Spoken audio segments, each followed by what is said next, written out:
Hello world. Hi, my name is DM Dan and welcome back to Explorers of Elsewhere live. Hi, how are we all doing? You all good? I need everyone to make some loud, obnoxious noises.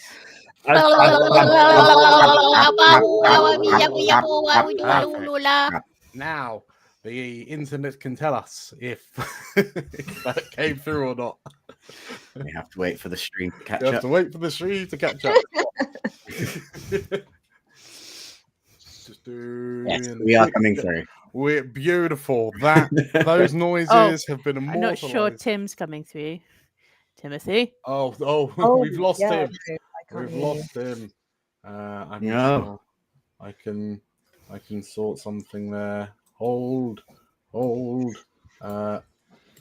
Tim, if you try turning it off and on again, we'll see if that works. But yes, hi, welcome. My name is DM Dan. We have Explorers of Elsewhere live, as always, with flawless audio broadcasting capability.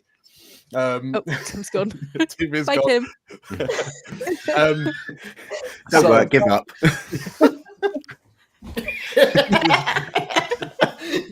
Face. Like what? Have we got a Tim? Is Tim on board?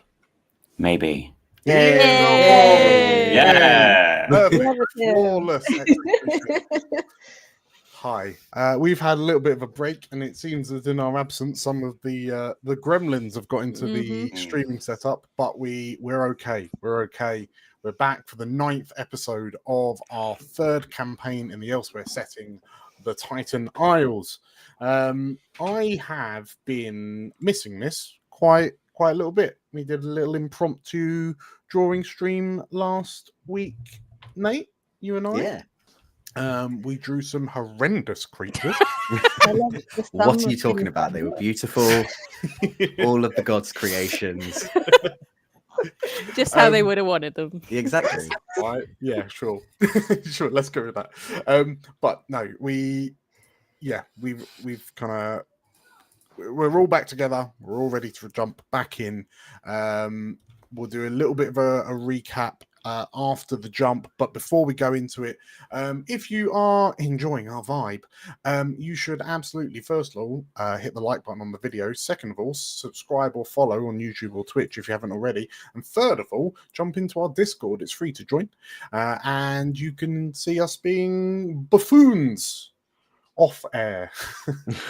Never. Yeah, there's all sorts of like additional art, insights, chatter, all that sort of good stuff. If you really enjoy what we're going to be doing tonight, please consider becoming either a member over here on YouTube or a patron over on Patreon. There are 2 tiers, a £3 and a £5. Both massively helpful, but that also gives you access to a kind of a members only section in the Discord where there will be things like interactive gaming, like me doing let's plays and all sorts of lovely stuff like that. So without further ado, who wants to jump into the title screen? I was going to say, Dan, can we do one little thing? Maybe. Probably our biggest follower. Can we say a very big happy birthday to my brother Chris? Happy birthday, Chris! It's your birthday. We would sing you happy birthday, but we found out over the weekend that it's like copyrighted by Disney or something. Yeah, Yeah, not allowed. Mickey Mouse will smash through all of our windows and like carry us off into the night. So sing the song in your head because we're singing it in ours. Yes, happy birthday, happy 21st. Definitely. Shall we jump into the title screen? Yeah, Let's do it. Okay.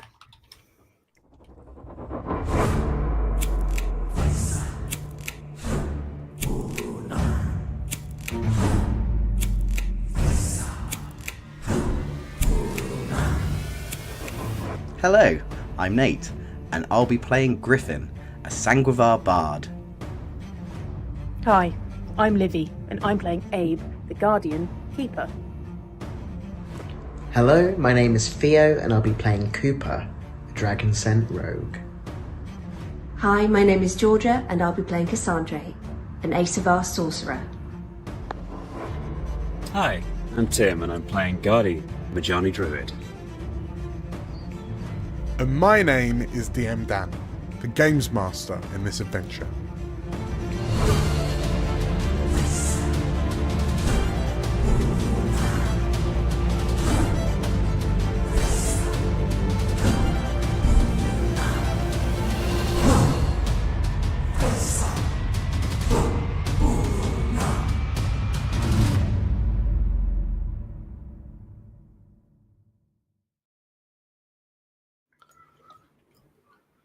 When tragedy strikes, when futures darken, when certainty crumbles, it is not strength, brilliance, or sheer will alone that carries us through.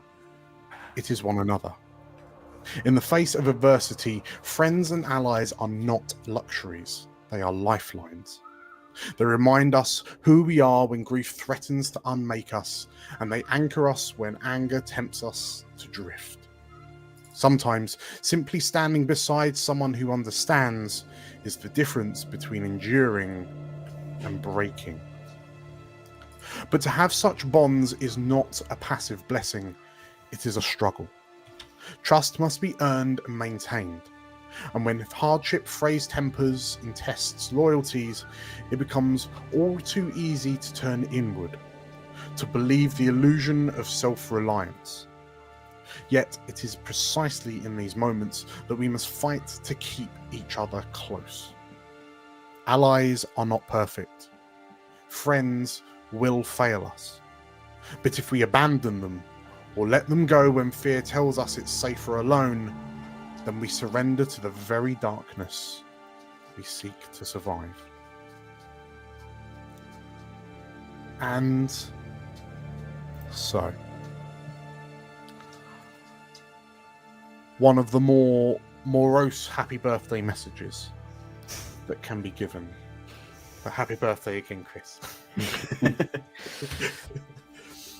We find the five of you on the deck of a large galleon ship that the five of you have never laid eyes on before. And as the sun begins to burst over the horizon, it's dawning a new day. And as you're jostled by the various pirate crewmates as they lug crates, barrels, and supplies onto this large vessel, the five of you peer up onto the captain's deck of this vessel, of this ship. And staring down at you, her foot right on a small box, her leg raised, is Ellasmera. Her blonde and purple hair tied back in a thick braid that runs down the center of her head and down her back. A diamond patterned cape flutters over her left shoulder. Its hues of red and bone and black, dancing with one another in the early morning breeze. Wicked spiked gauntlets clutch at the handle of a blade with a glowing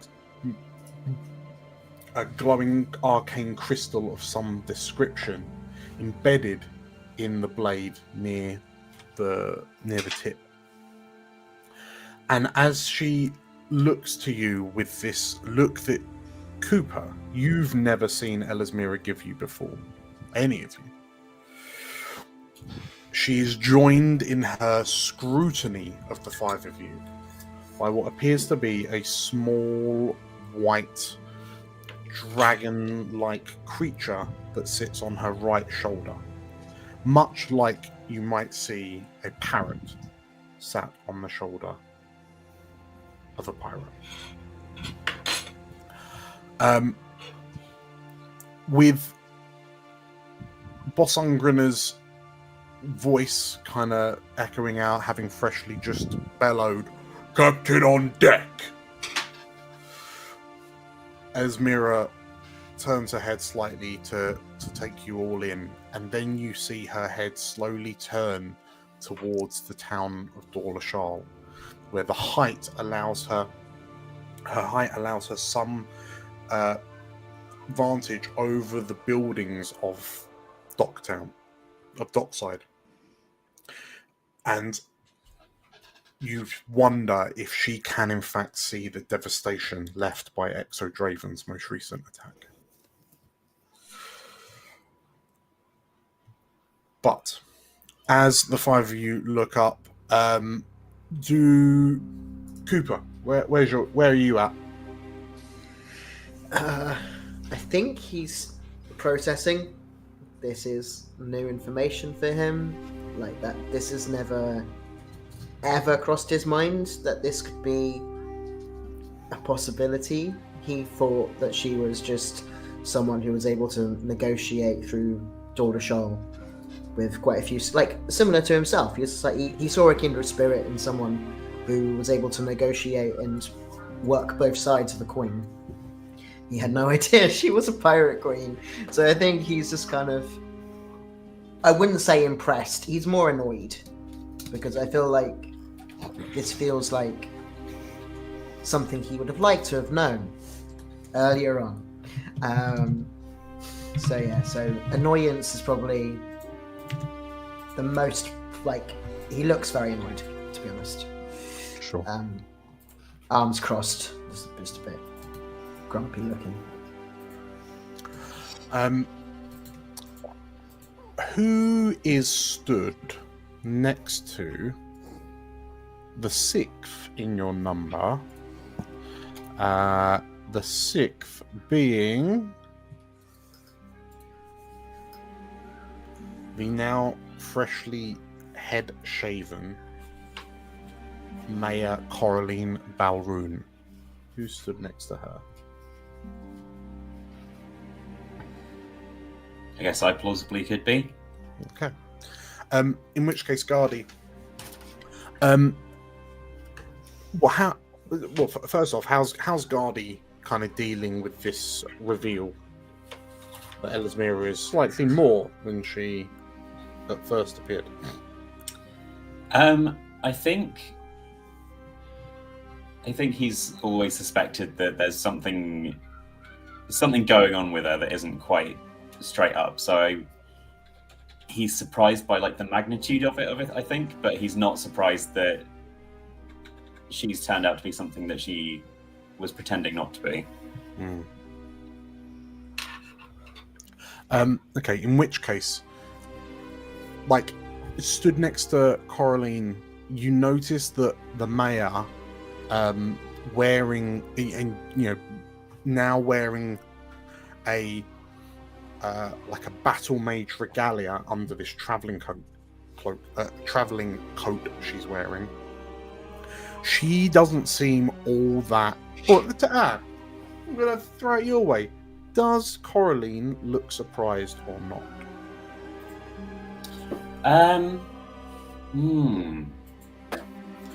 Which do you think's more interesting? Good question. I think it's more interesting if she did know. Okay. Considering the way the pirates and the town have been working together, I think it's more interesting. So. I think she's been giving a front that she's opposing the pirates by opposing Ungrana. But she's been communicating with Ellasmera behind the scenes the whole time, perhaps. Okay. In which case, yeah, Gardy. So you notice that, yeah, Coraline doesn't seem to be particularly surprised or shocked, and in fact, if anything, there's a small and assertive nod, like a little quick nod, and you see that Ellasmera is looking towards Coraline. Perhaps she's kind of taking in Coraline's new aesthetic. Certainly stood alongside her, say, with this freshly shaven head, would Gardy have known of the infamous battle mages? I think at most he might have heard of them in passing. Very limited. I mean, we did say that it was a tradition kind of founded by Majani, so perhaps you've heard the legends of those Majani mages and their teachings going out. So, yes, it stood next to her. You noticed that now she's shaved her sort of like her red hair.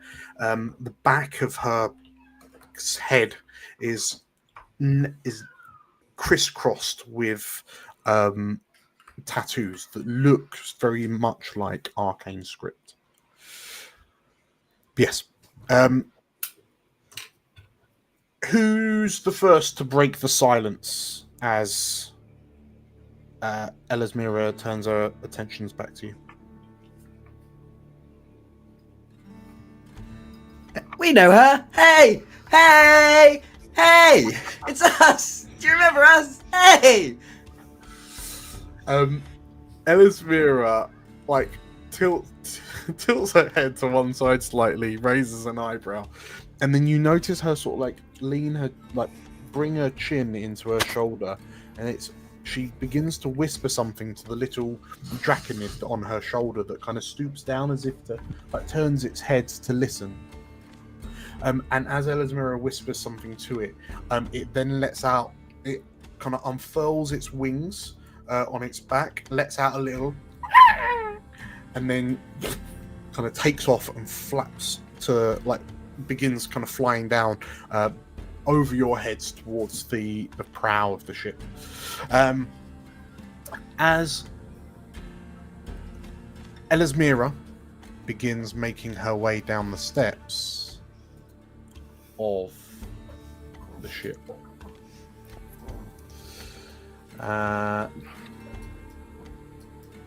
we've got some names now that I'm transferring.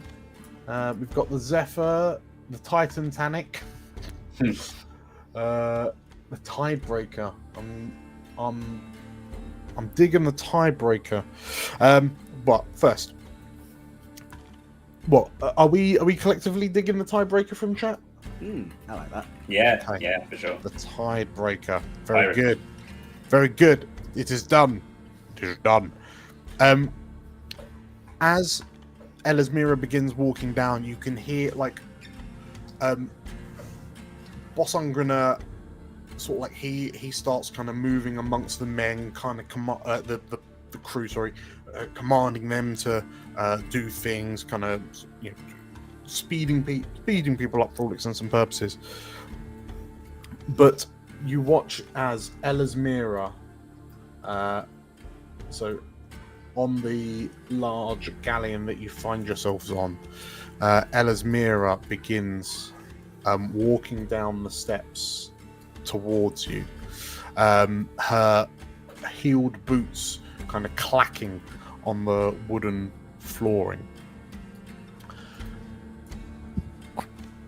Welcome to the Tidebringer, she says. And with calls and kind of barked orders, you see that the ropes you beg my pardon, you sail the rowboats that carried you to the Tidebringer. They're being hoisted up onto the ship, and you can see a number of pirates around the large kind of rotary anchor pole begin sort of slowly moving around, lifting the heavy anchor that's currently keeping the ship stationary. And crew run and start unfurling ropes to cause the sails to come down and kind of change angle, and you slowly feel this large vessel begin to lurch under your feet. Apologies for the discretion, but sometimes it's easier to operate in the realms of the unknown. What do you mean? You've always been a captain. She looks to you. She looks back to Maya, Balroon, and Coraline. Just rolls her eye, and she looks back to you, Griffin. Yes, I have always been the queen of the pirates that called Dolashol their home, and all of the towns before the eschaton. Must have been tricky when you were a baby. What? God, did you think she was a queen when she was a baby? She said she was always one. As she looks between the five of you, and Cass, you notice that she is her eye is fixated on the large looming dark-skinned figure behind you, Bosun, and she sort of like tilts her head back and raises her voice so she can be heard over the commotion of the crew, and she very particularly says, "Bosun, I give you command of the ship while I accommodate our new guests." And Cass, you can't help but feel like she called him Bosun.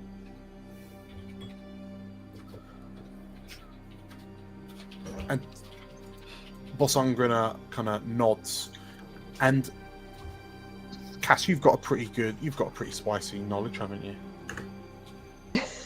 Yep, I think so. Okay. It dawns on you that this juggernaut of a man stood next to you. This intimidating force with like bottomless pits for eyes. It's not boss. Who's echoing? Who's echoing? Who's echoing? Who's echoing? I don't know. It's Liv, I think. Liv, your thing's lighting up. Oh. Okay, there we go. Yes, yeah, bottomless pits for eyes. And you wonder, is his name Bosun, Or is it Bosun? or is it Bosun Grinner? Oh, this trick in the book. That's another red mark in her book about this pirate queen. Can't stand puns, Cass. Can't stand puns. So, yes, you turn and regard Bosun Grinner as he nods his head and like he turns around and then his booming voice starts blasting out orders to the crew who sort of like scurry before him like bilge rats, just kind of keeping out of his way but also making sure that they're not caught slacking under his watch.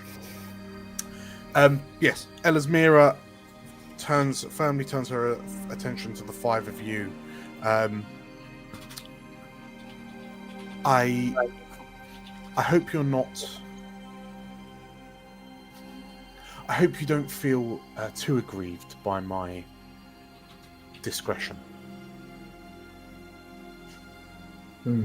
And her eyes kind of flick to you for a moment, Cooper. His eyes flick back. He's not saying anything. Yeah.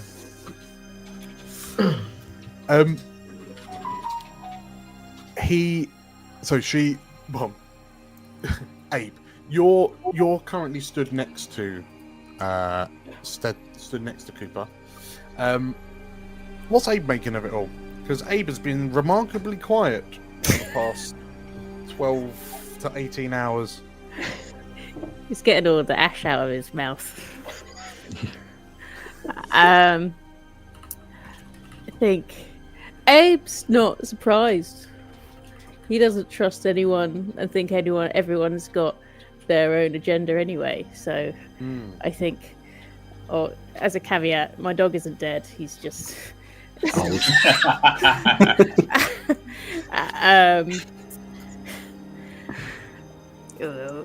well, it's no surprises. I never thought I could trust any of you as far as I can throw you. How this ship is probably the largest you've ever seen. Nice. And for the for all the years that you've spent here, so like it knowing of the pirates, so somewhere between like 2.5 to 3 years, give or take. You've never, like, you don't know where the ship came from, like where they were keeping it. Like it's just rocked up over the horizon, and here we are. And at this point, sort of like the ship has kind of done a full 180, and it's now sailing towards the Isles. And like these huge kind of dark, they're like a dark grey green color. Like they billow hard with the wind, and the ship is moving with a remarkable speed, like a speed that belies its size, realistically. It certainly kind of puts the speed of your rowboat to shame, even when you're the one rowing. But yeah, perhaps. What's your suspicion of how they've kept this ship a secret? If from you, if no one else. From me? Yeah. Bastards. Like, you know, you would have thought in the last 18 months while you've been living on the mound, even before then, you would have thought you would have seen this hulking great thing poking its prow over the Isles, kind of thing. But yeah, what do you think they've been doing to keep this hidden?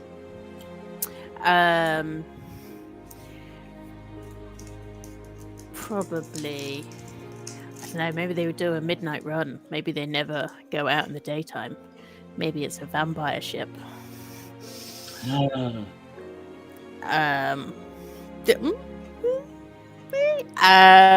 Maybe. Yeah, no, I think it's just they only ever go out when everyone's in beddy buys. Sure. And Abe, he's an old man. He goes to bed pretty early. He's in bed at 9 p.m. He's at bed at 9 p.m. Yeah. He gets up early, so they must run it sort of between sort of the hours of 11 and 4. Specifically 9:30 till 5:30. Yeah. The swines. The swines. What time could have been saved? What carcasses Abe could have got on this boat? Okay. Very good, very good. So, yes. Ellasmera kind of joins you.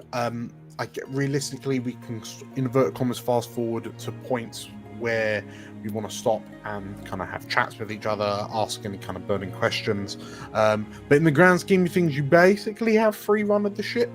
For those of you playing, the little door icons are doorways or stairs to other areas of the ship.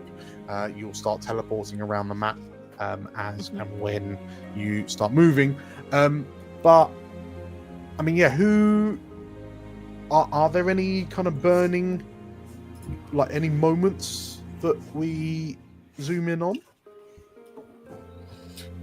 It's not a moment, but could I summon my baby bunny, please? Your baby bunny? Yeah.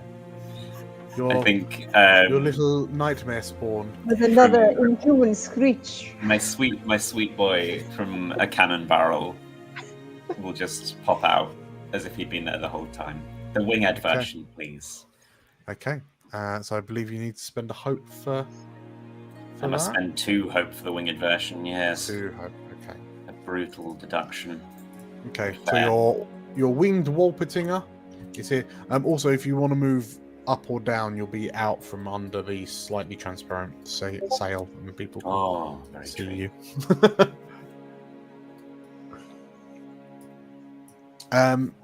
Yes, I say as you summon your Walpertinger, as you kind of move towards the front of the ship, Guardy, what's the plan there?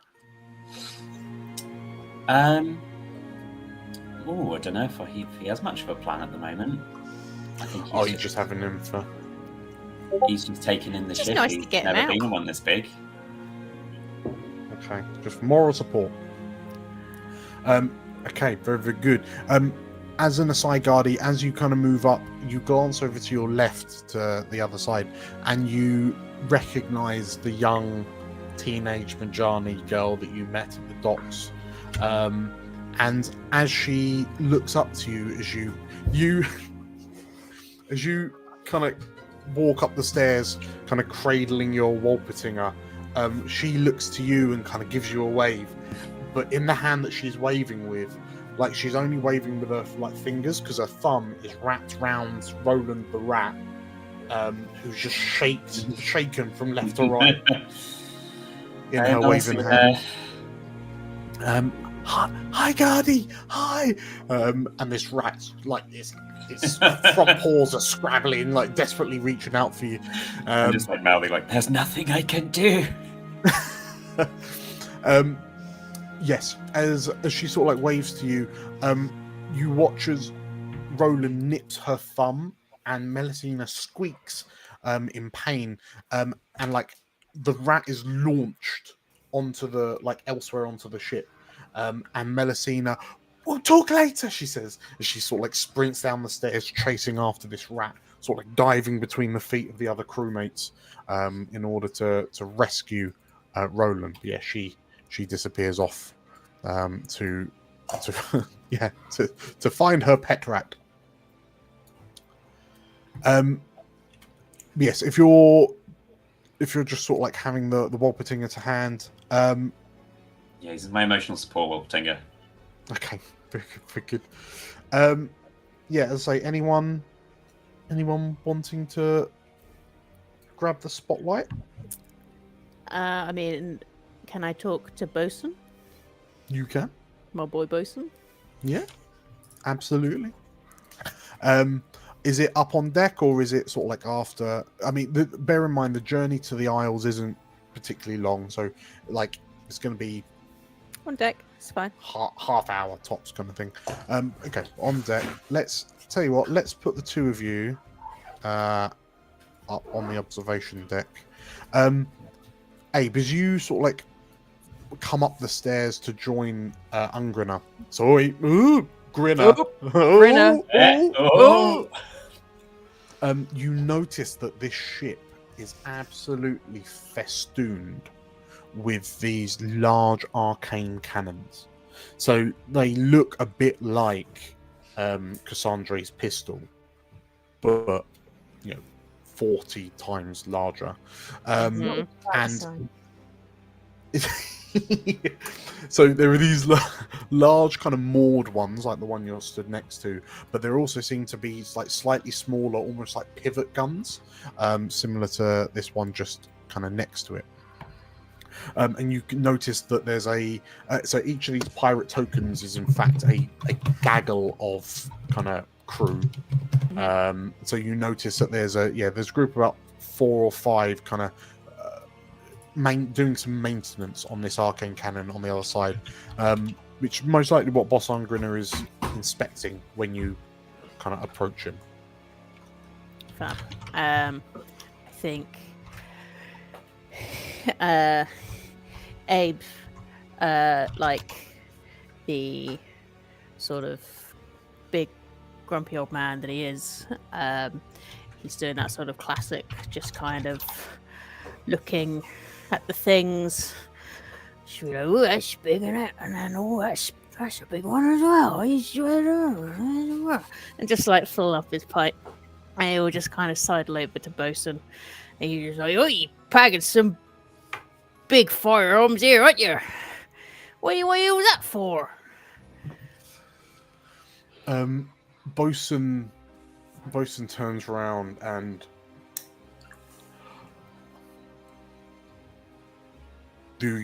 originally they're to prevent anyone with trumped up ideas of supremacy from causing us any trouble. But perhaps now, given everything that's been happening on the Isle, perhaps they'll be used to hunt gods. Hunt a god? I mean, they're big cannons. I give you that, but I don't think they'll take down one of those I swear. Those big fellas.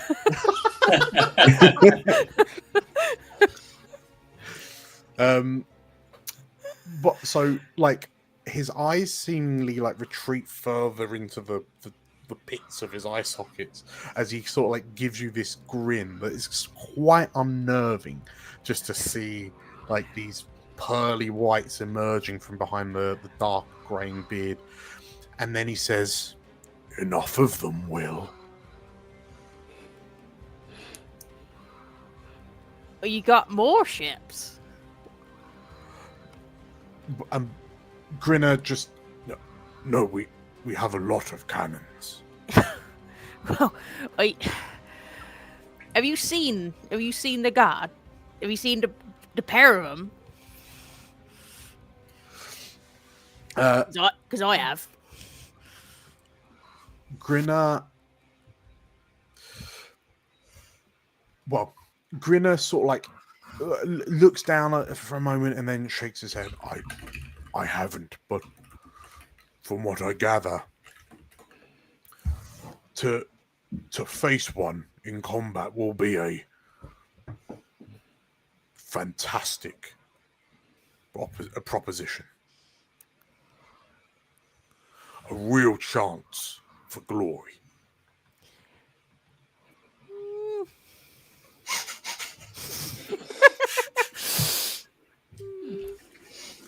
You seem unconvinced. Well, I don't know if I just don't think sort of head on head with guards is anything to be doing. You see what happened on the island? That's what messing with guards does. Ungrana nods, and during the war, this vessel was able to swap dragon spawn out of the sky like flies.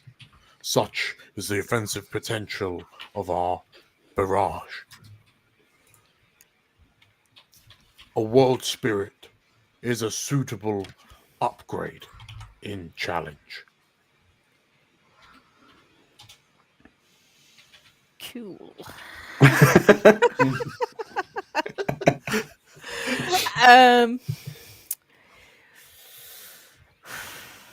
Well,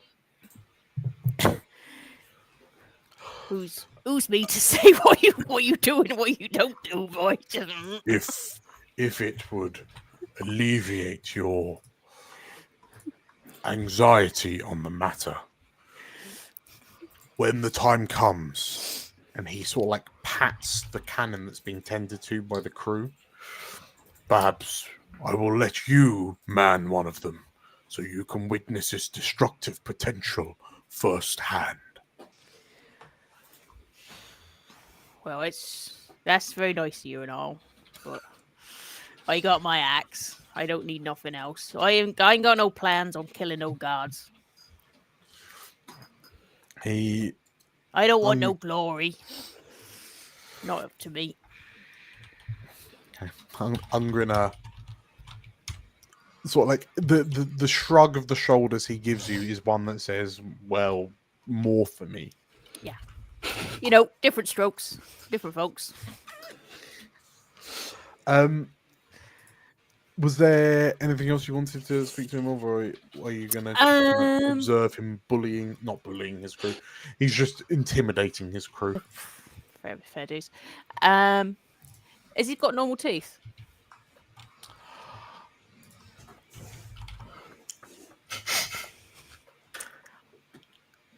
On a hope, I will let you decide. So realistically, it's like this is a fate dice. On a hope, you get to choose, and on a fear, they're just teeth. What a crit! Oh, he's rolled a crit. He's rolled a crit. So it's half, right? Half. Half are made of marshmallows. Okay, so the top teeth, the top jaw, are impressively clean, normal, like natural, au naturel teeth. Oh, Can't it's been believe Turkey recently. I can't believe this is where the RP's going. But yeah, he's got a gleaming pair. What hard material? Be sensible. Are his bottom teeth made of? We've already established he doesn't have a metal jaw, like Bottom. a Warhammer 40k orc. So they can't be metal. Hard No, material. they could be metal. It's just Could his be jaw metal. isn't metal. Yeah, I mean, I think they will be metal, but like a mishmash of metals. So some silver, some gold, Ooh. some different. just Has kind he of- got the teeth version of like a vajazzle? Where like, Or like a lower he's just got grill, like just a a grill, bit of a but only at the decorative bottom. grill of all different Yeah. metals. Yeah. Okay. Does Okay. it? Is it got like He's ungrinner? clicked it on Like- now that Oh hell yeah! It's Yeah, clipped he's- on. he's clicked it What a on. poser, Does it spell out Bosun? Bosun. Yeah, boss on the top, Osun on the bottom. If he gets a promotion, it's going to be really awkward for him. Everyone thought that he tried to spell his whole name and he just ran out of teeth. Yeah. No, he's actually just been Bosun all along. Okay, so we've got like I'm imagining like little kind of metal, kind of sculpted skulls and Yeah, one like tooth. just Like his he's obviously canine looks like a lost skull. his bottom teeth, and somehow, Yeah. and he's replaced them all with different crazy crowns, like Okay. little Designer crowns. designer Yeah. crowns, little teeth, little this. I mean, we 100% know that Grinner probably nabbed these from someone else. Yeah, Ooh, Yeah. maybe. Fa- That's not the idea of like this is like his prize of like I defeated that guy. I'm having your tooth. I'm having. Ugh. Yeah, he pulled them out one by one while the person was still alive. Just Maybe that's why they call him Grinner. yes. Yeah, Okay. That's the only dumb Okay. question I've ever wanted to know about him. he sees a is bloke what- with an aluminium tooth, and he's like, "Oh, you're in trouble, mate. You're Yeah. in a lot of trouble." That's the one I want. Like you. Yeah. Okay, very good, very good. Okay, in which case, yes, Bosun Grinner. So we now know he's got a 50-50 mix, good teeth, which are very clean, and tooth prizes. Literally prize teeth. Teeth trophies. Brilliant. Okay. Where's Griffin at? What's Griffin doing? Also, just bear in mind, everyone, we've got the I'm ready button. So if you wanted to nab the spotlight before we make landfall, hit the button. where's Cass at? I think Cass is at the. I'm going to get this wrong again. It's the prow. Prowls the Is- front. Yes, she's at the prow. Nailed it. Nailed it. I know my boating terms. So there is, Cass, if you've done a little bit of exploring, Mhm. there is a proper there's like a Titanic-esque Yes. absolute front of the boat, like front of the ship. Just there. Arms out. Just by herself. She's not going to let anyone else do it, is she? Yeah, that's true. She can be both the Jack and the Rose. That's all she ever wants to be. Hugging herself on the leaning over the front of the ship. In which case, Griffin, yes, you find Cass at the very, very prow of the ship, sort of like stood under the figurehead that's jutting out the front of the ship. I kind of get the feeling that Griffin probably, even though how chatty he is, probably finds you like the most difficult to say hello to because of He's such the always been juxtaposition of unfriendly. personalities.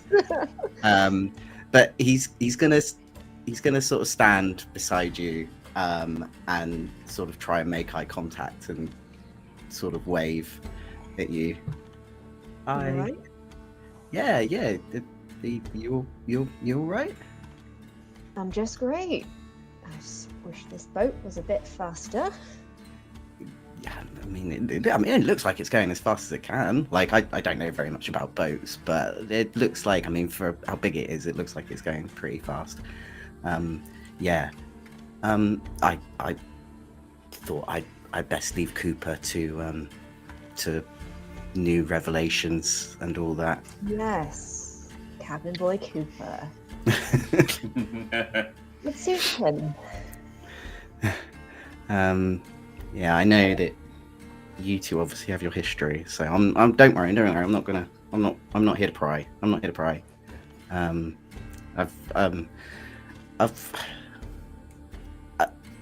You want to talk to the world spirits, don't you? Yes, I do. Have you been close to talking to a world spirit before? Well, the closest I got was on the hill the other night, and then certain things happened, and now we have to try it all over again. Yeah, like I've been around elsewhere for a bit since the eschaton, and I've met people who've spoken, not attuned, been approached by world spirits before. I know, like I met a soldier once who was saved from like the battlefield from one. I knew this weird Wolf King guy. He liked to just find things and cook them, and but his world, like his gauntlets were powered by a world spirit. So it's not unknown if that gives you any sort of hope. Well, they've never spoken to me, so I have to make do with Daddy. And well, when I find one, I'll make it talk to me. Well, hopefully these ones will talk. But I guess we've got to make them. Feel better first. Yes. When I came here, I didn't quite expect so many obstacles. Well, maybe that's part of the reason why you have these powers now. I've been meaning to ask you about that, actually. Like, I mean, I've had my magic since like I was a kid. I can't imagine sort of just finding out about them one day in the middle of your life. Yeah, I mean, I never expected. And you can kind of tell that she's not used to people asking her about it or that sort of personal questioning. She's sort of looking at you with this, why are you asking this? What do you want from me? What are you expecting to gain from this expression? She says, well, sometimes you just have to learn things. That's what my family's always done. We learn things. And this is a learning moment, several years. And now we're going to learn why. Well, I'm here to help. I don't have much else to do. So if you need my help, I'm here. Thank you. I'll bear that in mind. I can go, or I can sit with you for a bit if you want. I can keep quiet. I can be good at that. I'd like to see that. Okay. And he sits down and he just stares in front of the ocean, smiling. She just sort of looks at you for a little while, like, okay. And then he looks out across the ocean as well. As you do, seemingly almost like in response to your kind of irritation that things aren't going as quickly as you were hoping. The morning fog that's kind of lingering over the surface of the sea kind of begins to part, and you see the silhouette of the Titan Isles kind of emerge in front of you. So yeah, very soon you will soon be back on the island that is home to two gods. Soon. What's Cooper doing? I think at first he's not sure he wants to talk to anybody. I think he is still trying to think about what he wants to say, but kind of just keeps to himself, watches the sea, and then I feel like eventually he will go see if he can find Ellasmera somewhere. Okay. So where will he find her? You have to, in inverted commas, ask around a little bit. And you find out that she is in her quarters. Okay. Which is at the very back of the ship on the top, like the top story. I can move your token up. So yeah, you get to sort of like the bow, like the rear of the ship, and like you can see the steering, the steering wheel is kind of locked in place because effectively you're just kind of like the wind is carrying you with a good speed, and you're just kind of beelining for that cove that you all landed in yesterday. But yes, you find yourself kind of in front of Ellasmera's door, and yeah, this group of pirates that are kind of on top of her quarters, like on the decking above her quarters. Yeah, they let you know that she is currently in. She's currently in, and they've been instructed to let you know that if you come along, you should come in for a chat. Okay. Well, Cooper will step to the door, give it a knock. Little rapping in the back of his claws.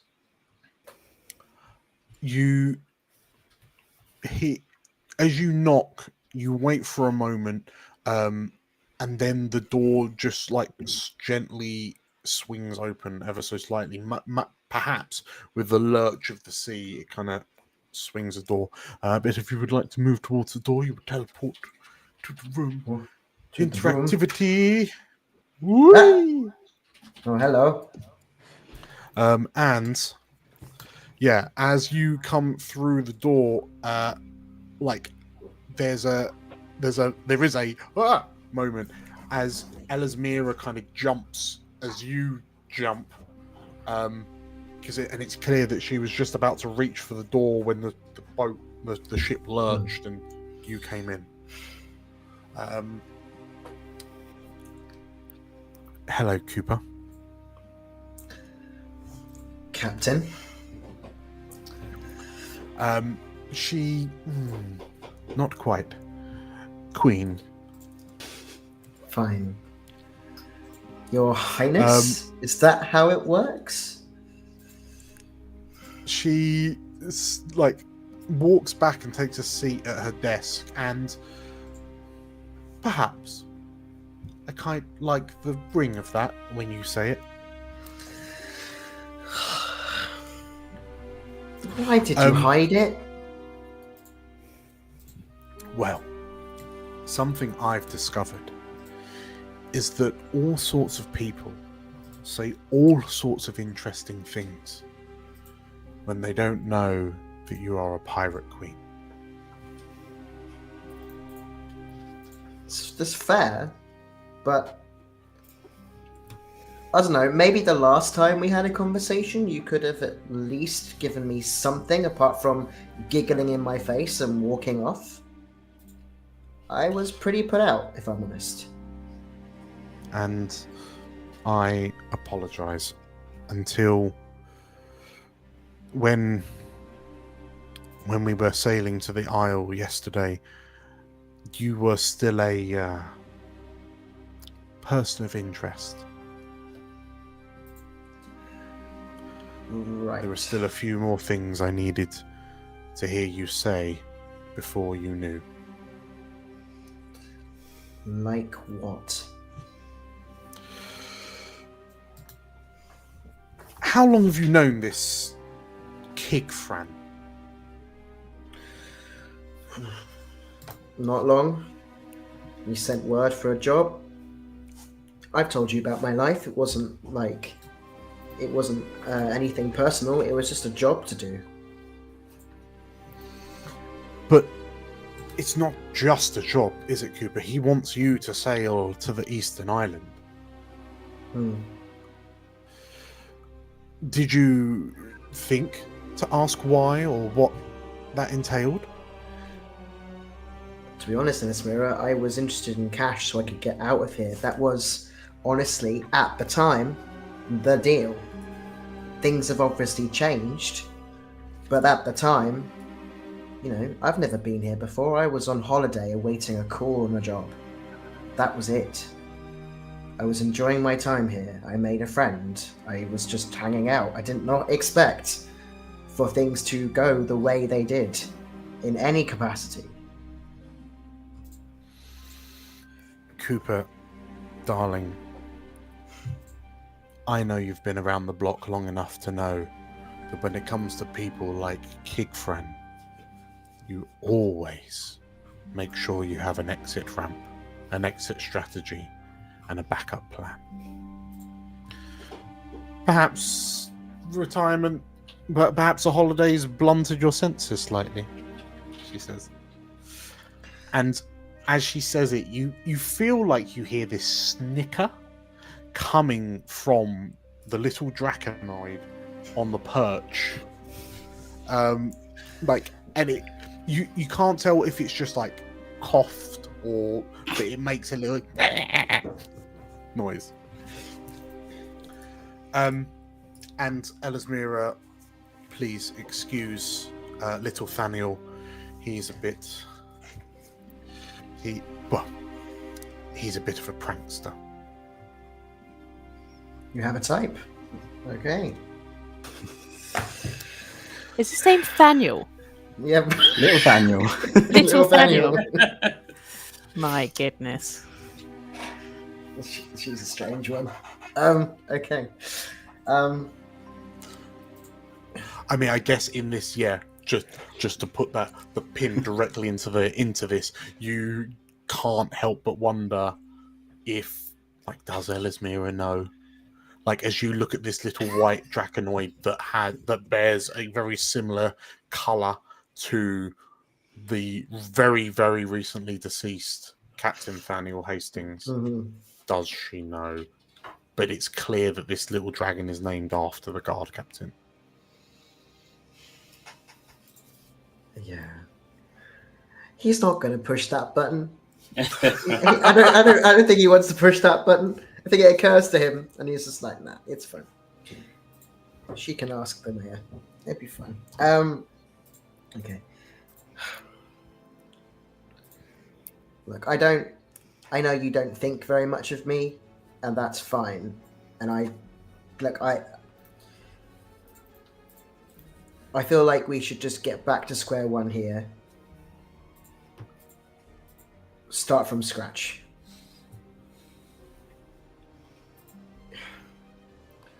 I think whatever we're planning to do is dangerous as hell, so we've just got to get on with it. On that, I can agree, she says.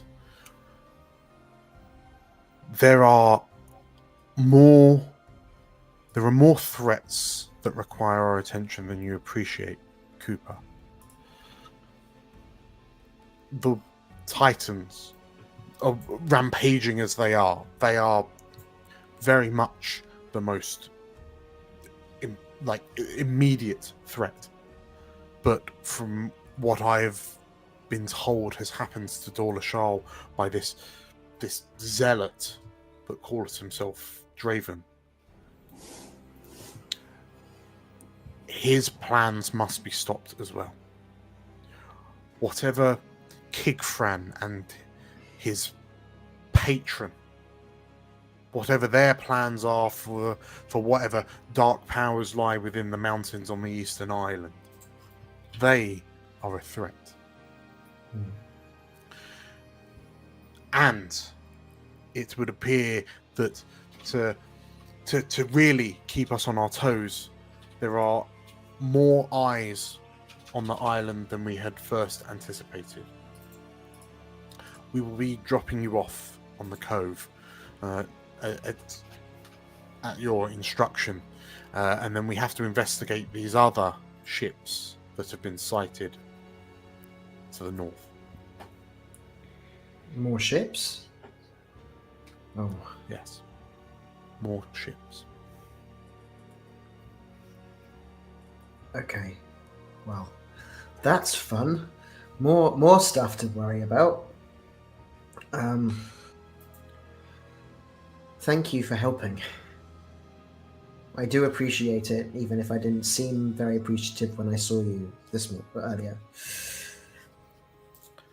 Ellasmera smiles, and like in this moment, as the two of you kind of lock eyes, you can't help but wonder if the purple face tattoo on her left cheek, if that is new, or if that is newly revealed from her kind of Dorlashal persona. But she strikes you as, well, actually, I'll ask you, does she strike you as a different person? Or can you still see the other Ellasmera kind of sat behind all of this? I think for me personally, I feel like she has become a different person. I think Cooper thought he was getting to know just a very likable, very friendly person in town who he felt a kinship to because they seemed similar. And now he can't really see anything similar about them. He is still, and probably always will be, this little street kid who's just trying to, do what he can to survive, and it doesn't feel like she knows what that feels like to him anymore.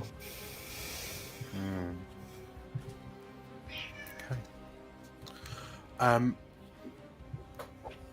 In which case, yeah, in response to her sort of like your kind of final statement, your final question, there's a lot for us to take in right now. One step at a time, Cooper. And she sort of like, at that point, she picks up a quill, like a feathered quill, and then turns her head down to start making some notes in a journal that's kind of sat alongside a map that's kind of covered with a number of kind of navigation tools. The map, you notice, details the Titan Isles, but more importantly, the Titan Isles is quite small and centralized, and there's just a lot of kind of expanse for the seas around it. But yes, as she looks down, you kind of get the impression that she is dismissing you. So, as you head out of her quarters, the first thing you see from sort of like the length of the ship is that you are pretty much at your destination. And if we look at this world map, you have fundamentally completed the journey from Dorlashal to hugging the coast to the cove of the Titan Isles, where you were last dropped off. The Tidebreaker pulls hard to the left, It doesn't drop anchor this time. It just kind of winds its sails up to reduce speed until it comes to until it slows right down. The rowboats are lowered into the water, and the six of you, begging pardon, including Coraline, get in the rowboats and begin making your way inland. Could I You- ask a question very quickly? Yes. Would there have been a chance that we could ask for some supplies to take with us? Ooh, what supplies you're thinking? I'm thinking of some supplies to actually take to the village. I think Griffin would have remembered, whether or not it was a lie or not, Morgava saying that they didn't have enough supplies for extra mouths. I think extra Abes was the. So he wants to take some extra bits to kind of, as maybe like a peace offering of some sort. Okay. Peace. I will. As Bosun come quartermaster, I think we're gonna need some form of presence check to convince our good friend Bosun Grinner. That sounds fine. No, I'm going to keep that hope because I might need it. Let's do persuasion. Dun-dun-dun-dun. Normal. It's not good. You don't want to know. You don't want to know. He just grabs my head and just pushes me away. 7 with Pushes you off fear. the boat. To swim the rest of the way. There is you give this slightly impassioned speech, but the foreboding presence of Bosun Grinner, the more you talk, the tighter he crosses his arms. Until when you get and you find yourself sort of worming around the subject until when you eventually ask, "Can we have some supplies?" Yeah, I You're actually met with do a- this. I do this. As you tap your Please, fingers Mr. together, Bosun. he responds with a he leans down to your level, and then he notably reaches up and grabs the top of your head with his palm and brings you in close and says, "No." Okay. And I will take a fit. Sorry, guys. As you start decanting off the ship, long enough would have been spent that I will allow a short rest should you want it. Do Yes. the 5 of you want a short rest? Another one. Yeah, It'll go be on the then. first short rest of the day. So you get 3 per long rest. Oh. Oh. Yeah. Like a maximum of 3. Okay. What do I- In which case, let me know when you've decided what your 2 are, so we can blurt them out. What your 2 or 3 activities for guarding? Would anyone like to do a prepare for something? I can't see because we're in a party. I can't see my. If you hit C, you can bring your Bring it up. your that way. character sheet. Yes. I will prepare. I need hope and is there anyone else? No. I'm happy to prepare, and I also would like to clear stress. That's my 2 things. Stress and hope is what I require. Yeah, I also need hope. So yeah, stress, and prep, please. I'll prepare with Cooper then, because Okay. Cooper wants to prepare with me. So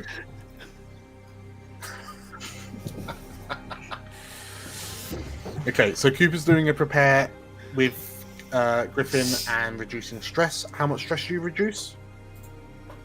I think you roll a d4, didn't you? 1d4 Yeah. plus your I think it's actually D4 plus level now. tier. Ah, Or is it D4 plus tier? yes, plus tier. So it's- Yeah. tier for us is now tier 3. So I Yeah. mean there should be. Right. So roll. I cleared 4 stress. I only need to clear 1 stress, but that's fine. Whee! Okay. So that's good. And yeah, prepare. So I guess maybe because we're still having I think maybe they're going through how to get to Rais-Vilnjar, because we walked it before, but we walked it in the company of everyone else. I know Abe knows the way, but I think I don't know. Maybe I feel like maybe Cooper's still wary of Abe. I think after everything that's happened recently, I don't know. He only doesn't wanna go- exploded a man. Yeah, he exploded a man, and then they all died. Well, those 2 particularly died. I don't think he wants to Things. let's not talk about that. Things Let's happen. not talk about it. So I think he's kind of in the mindset of, it's easy talking to Griffin. I'm going to talk to my mate Griffin. We're going to have a plan. Just in case we get lost, we're going through the route to Rais-Vilnjar. So then, hopefully, if there isn't any issues, we still know where we're going. Okay. So the 2 of you gain a hope. Griffin, what was your other activity? I'm going to I'm going to fix an armor slot. As I only have 1 armor slot to fix anyway, and that's my tier Sure. done. I'm not going to bother rolling. Sure. What's Cass doing? Gardy, would you like to prepare with me? Oh, that would be brilliant. I want to Get. prepare with That's what you someone. get. That's what you Abe. get. Dissing my boy. You're like, no, I don't want to do it with Griffin. And now I Don't no worry. one prepare wants with to do it it's with you. prepare.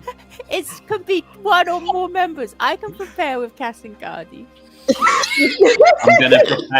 gonna prepare once with Cass to get my 2 hope. I'm gonna prepare again with Abe to get 2 more hope.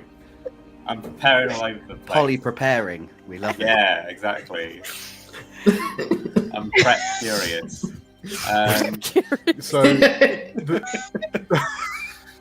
Don't think you're curious anymore. You've So tried the- it a lot.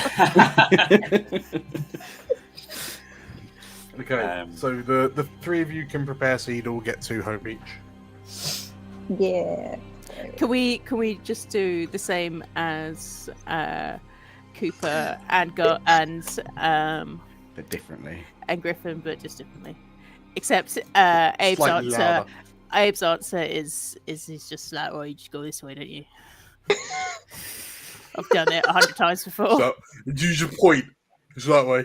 So it's that way. Do a tree, did okay. it? Sorry, can everyone still hear me? I just lost everyone for Yes. a sec. Yeah, you Yeah, came off I- the yeah. again. Wait for a second. Bizarre. Okay, so Abe, is that armor slots? That was stress. Stress. Okay, cool. And I also removed the Um, stresses. Okay, wonderful. I'm just so gonna. Gardy, I'm gonna prepare with Abe, prepare with Cass, and then prepare with myself to gain 5 hope, because otherwise I'm fine. It's just a short rest. You can only do 2. No, Gardy can do That's 3. what you think. Oh, Gardy can do 3. I'm rested as as an fuck, aside- my friend. It, I so prepared. I've just checked it. In my head, I think you can only prepare, like, in inverted commas, once, because it's when you prepare What? with 1 or more. Yeah, although- 1 and then more, and or then choose 1 the and then same more. roll. And then, No, so it says all choose the same move twice. So I think, or 3 times. yeah, you could. Yeah, Gardy could be a hope machine. Yes. A regular hope machine. Oh, is anyone like Is anyone stressy? I think I can potentially clear someone bit stressed. stressy. Anyone's feeling. I think we're Apart from Honestly, a apart from little the fact that I can prepare this many times, making Dan stressed. Is anyone's character stressed? I've No, got I'm- one stress. I'm We- back we've- to I'm back to 0 where as I well. need to be. Abe is at 7 stress apparently. Oh, I'm that 0 stress. Is it Sorry, 0? I'm going, Okay, 0 I'm stress. going down.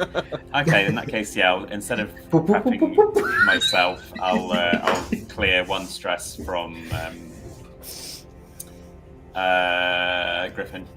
Oh, thanks, mate. Okay.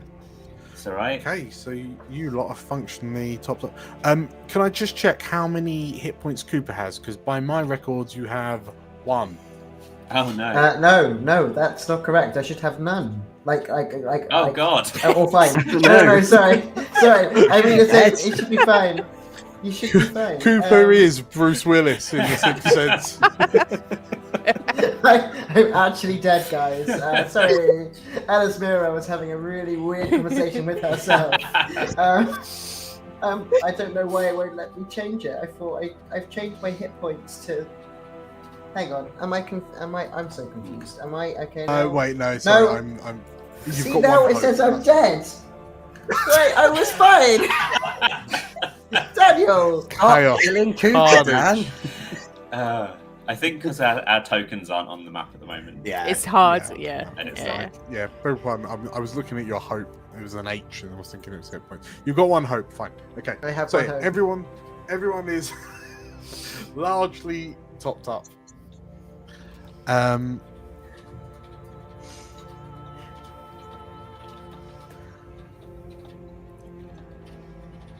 So as you finish your short rest, as you prepare to as you get onto the rowboats and you sail onto, sail towards the island, it's remarkably less stressful this time because there's not some horrendous purple storm raging overhead threatening to flip you into the rocks that kind of dot the coastline. As you make landfall and the pirates in the rowboats begin rowing back to the Tidebreaker, as you have had a short rest, I will reduce the Ekso clock by 1. And it is now at 7. There's an Esco clock. Yeah, Yeah. You didn't tell Livy about the Ekso clock. You should tell Livy about the Ekso clock. Livy, We already post it again. We already did there is an that. Ekso clock. We did that. We already got rid of him. Oh no. Hmm. Back. There is 7 left on the countdown, and as you peer up into, you very quickly find the river that you used to navigate your way inland before. You kind of you use it to avoid the majority of the kind of the boggy terrain that's kind of along this coastline, and then that river will then kind of give way to the forest, and this time, Abe, these are your lands. You're Yeah, able I was to- gonna say. I think last time we went here, Abe was pretending that he didn't really know the place, and I think this time he'll just kind of direct them 10 steps along, from where they were standing, and then there's a path. And he's just Yeah. well, just this way. So why you tell us this before? Oh, he's just down here. Thanks, Abe. Thanks a lot. In which Well- case, as you head inland following the river through the forests,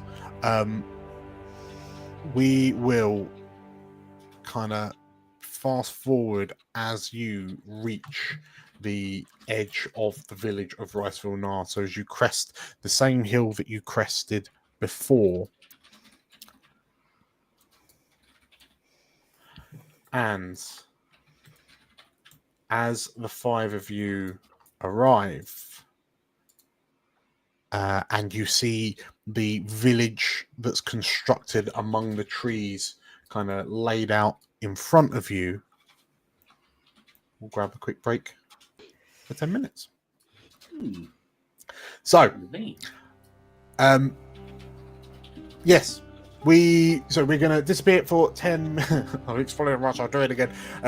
We are going to disappear for 10 minutes, and then we will jump straight back in to explore in better weather conditions the village of Rais-Vilnjar, Abe's home village, ex-home village. Sup, guys? I'm back. So, if you're enjoying this and you haven't already, please hit the like button, subscribe on YouTube, or follow us on Twitch if you haven't already. If you want to discuss some theories, you can join us over in the Discord, which is free to join. That's in the description. And yeah, if you're really enjoying this, consider becoming a member. Right, we're going to jump away for 10 minutes. I'll start a timer. We'll see you then. Bye-bye. Bye.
Hello and welcome back, everyone, to Explorers of Elsewhere Live. My name is DM Dan. These are the Explorers. It's dawned on me, and I don't think I did a quick name introduction, but hello, Nate. Hello. Hello, Livy. Oh, Hello, Georgia. Hello. Hello, Theo. Heyo. And hello, Tim. Hello. Hello. So, yeah, won't stick around too long. We'll kind of jump straight back into it. We are rejoining our adventurers on the outskirts, like on the edge of the village of Rais-Vilnjar, a keeper settlement, a settlement of all keepers, on the Titan Isles that we have since found out are actually Abe's lost family. Well, family that exiled him. This is Abe's old village. so he didn't lose them. He didn't lose him, no. Well, he kind of did. He didn't shoot. Yeah. Yes. Abe's previous home. The village now run by its new chieftain, Yalna, which is not the name that Abe gave his daughter once upon a time. But that is the name she now chooses to rule under. So, yes, this village, it exists within, like, between these large, kind of towering tree trunks that rise up and add their foliage to the sea of canopy overhead. Beams of light appearing through the canopy to kind of highlight certain parts of the scene in front of you, but the village is perhaps constructed here because the trees are slightly less kind of compacted together, and there is a river stream that runs from sort of like that runs down through the village. As we find you on the edges, you spy the village that you visited yesterday, just under wildly different circumstances, and you can see the same features, but in better that you saw yesterday, but in better detail. Particularly, the buildings that are kind of constructed out of these kind of monolithic tree trunks. There are the sort of like the vines, almost like vine bone pennants that kind of hang from building to building. Cass, you spy the kind of the trophy skulls and kind of ornamentation over the doors of various buildings. Cooper, you spy the smaller tree stump with a well dug out of it, and kind of looming over, like dominating your eye line, is this sort of like large hall that is, well, Abe, is like the grand hall, if you will, like the town hall of Rais-Vilnjar,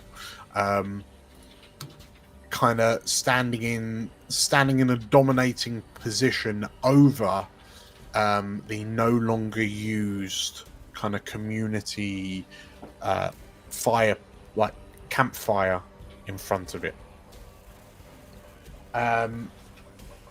Hello, welcome, Joe. Yoj. How you doing?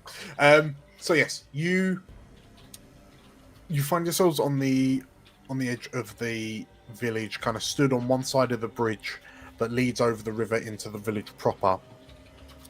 Who's leading the charge? Like, is it Abe? Okay, cool.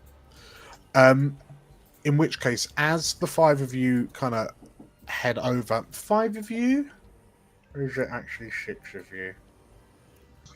Realistically, it's 6 of you, isn't it? Did the sexy mayor come with us, Dan? Do we I think that was have the any point. sense?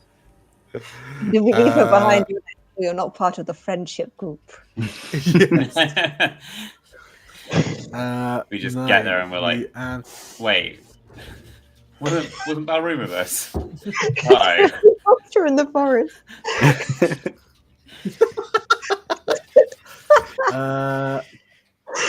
She's in a badger somewhere. Feel like where what's Coraline? I've lost her. Oh no. You said the ship. She's going back to him. We've literally lost her. We can use the power of our imagination. No. Oh no.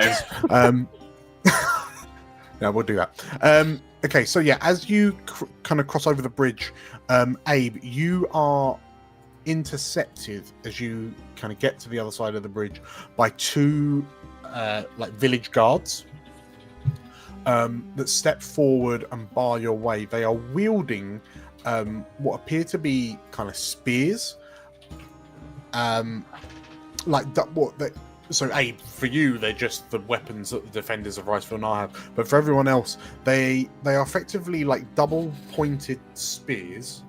But over the handhold is like a crescent, a pointing out crescent blade.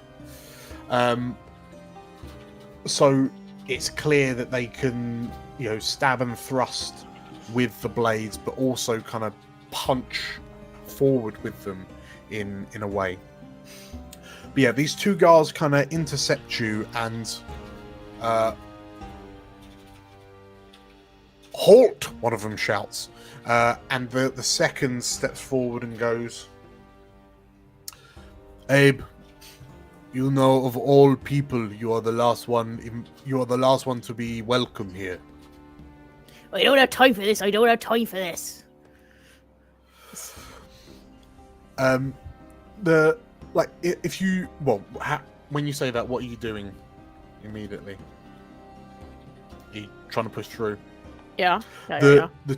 So the two guards. Tell you what, give me what check are you using? Strength. Okay, roll me a strength check, and by all means roll in spend for experience if you want to. Experience being get out of the way.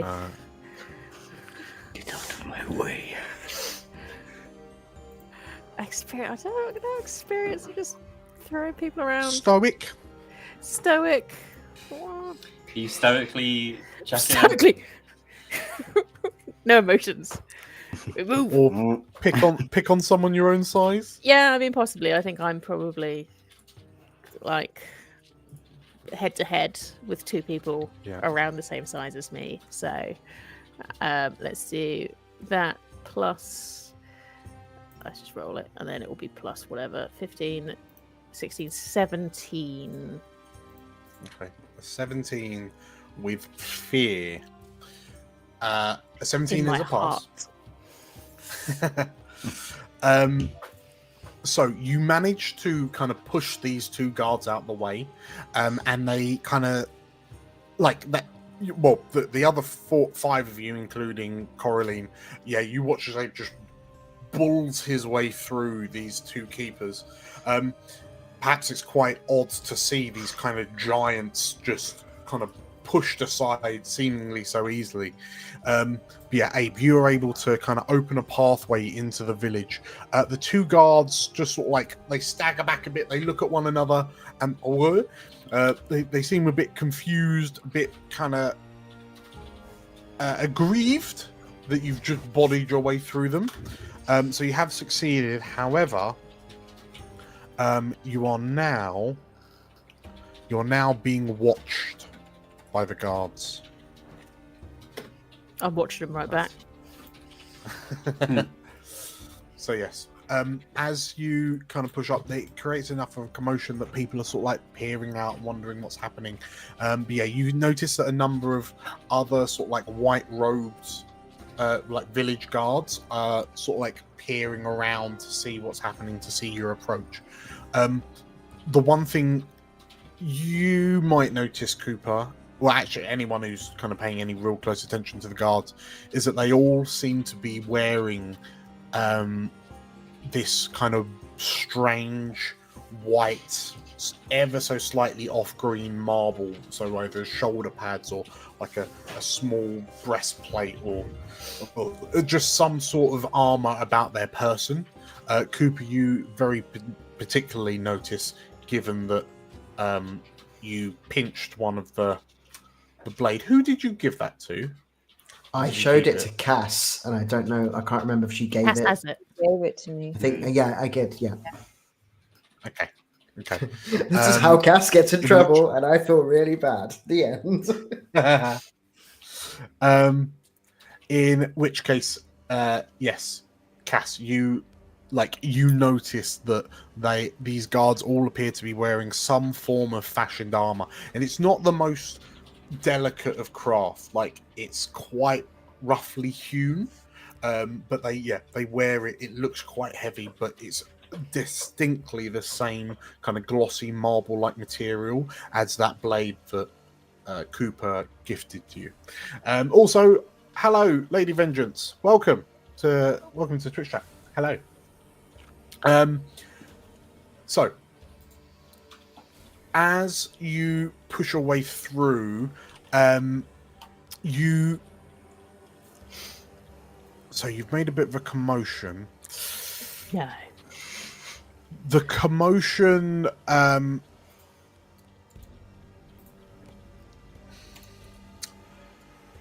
you know what? I'm just going to go for it. The commotion draws out a familiar face. As from the village hall steps a slighter keeper. She's a bit physically smaller than a lot of the others that guard this place, but she is accompanied by a large green-furred, large feline-like creature with two large horns emerging from its forehead. And Abe, you recognize your daughter as she strides out of the long hall, to sort of like her head spinning from side to side, as if she's kind of wondering what the commotion is. And then her attention falls on the six of you. I wondered how long it'd be before you return, she says. Well, not long. We got stuff to talk about.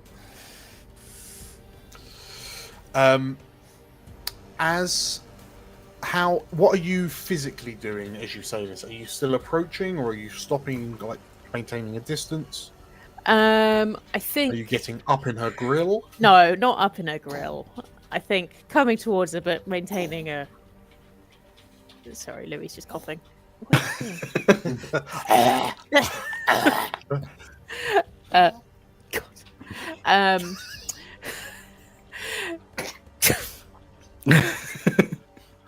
These are the sounds that the large green-furred beast.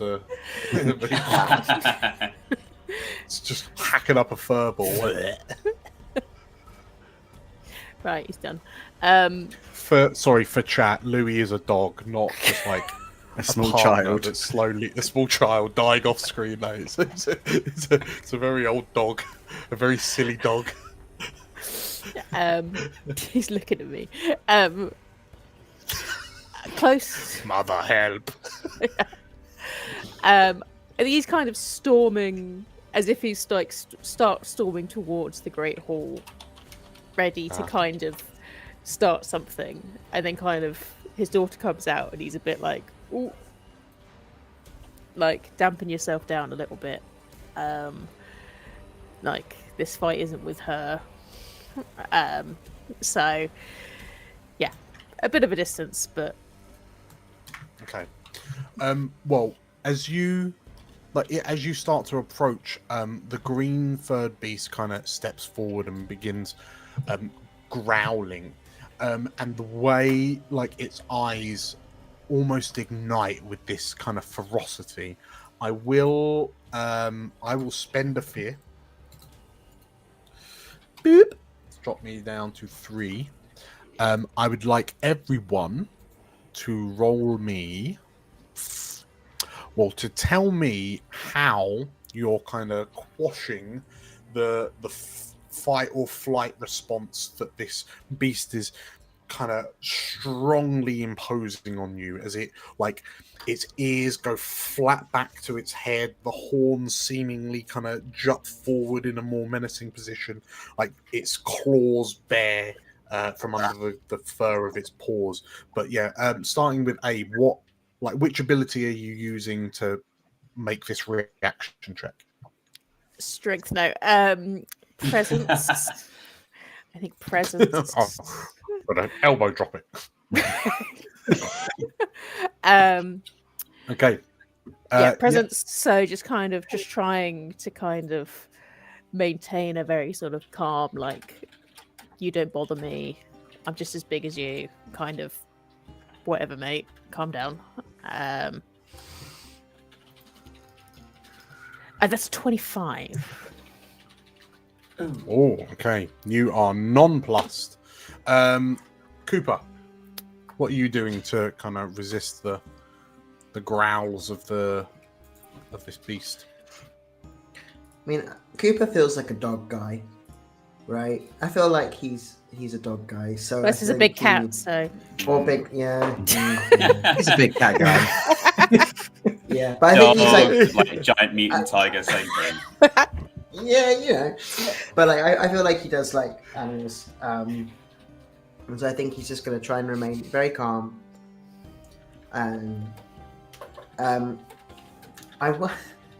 I see if there's anything for the tiger to eat in my pack as a peace offering? I don't know. I'm just trying to think of things to. Yeah, I can roll for it. Yeah. I will say.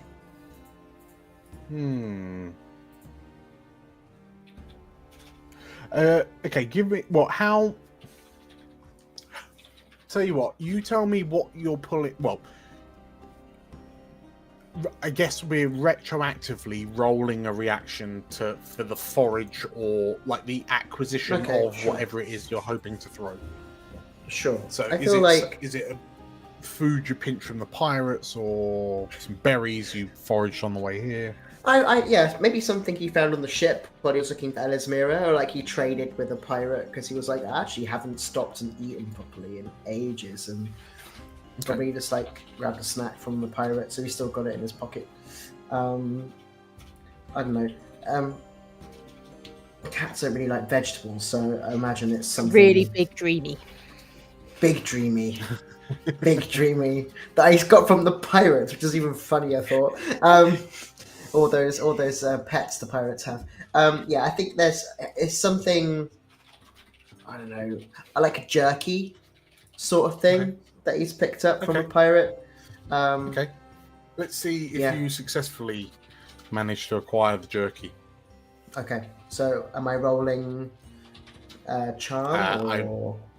Yeah, whatever, depending on how you argue you got it. So if you were just trying to convince a pirate to give you some jerky, I mean, could I have stolen it instead from a pirate? Because I think I have better skills in. That's a finesse. I would argue that's a finesse. Yeah. Cool. Yeah, that's a +4. So I will finesse roll. Normal.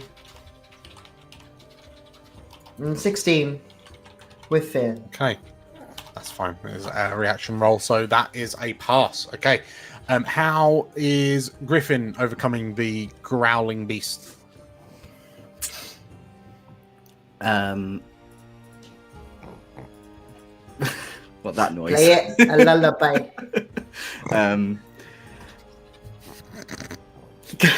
Louis, stop it.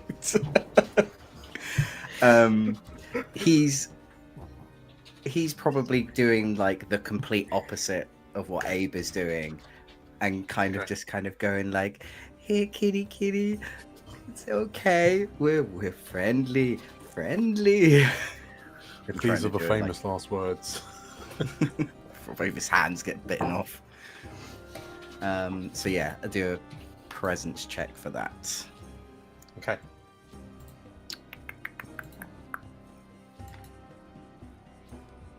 What is with my rolls this evening? Goodness gracious me. Oh no. Okay.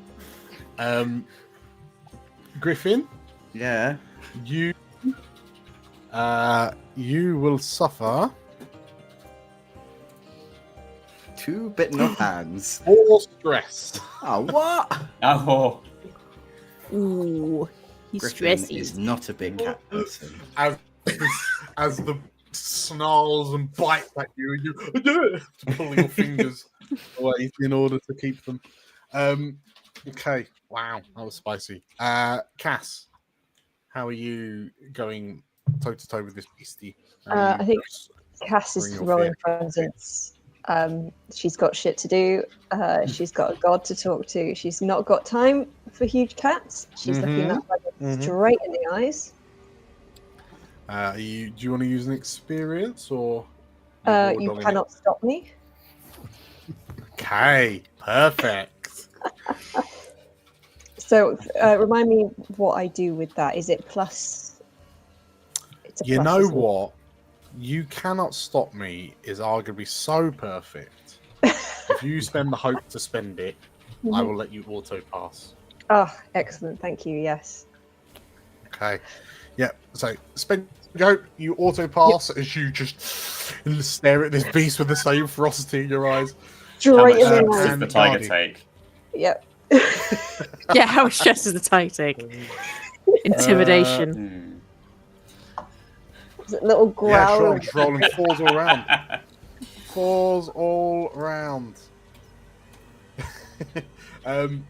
Yes. And Gardy, how are you squaring off against this beast? Yeah, I mean, I think it's far from the first large creature that has menaced him. He's just gonna try and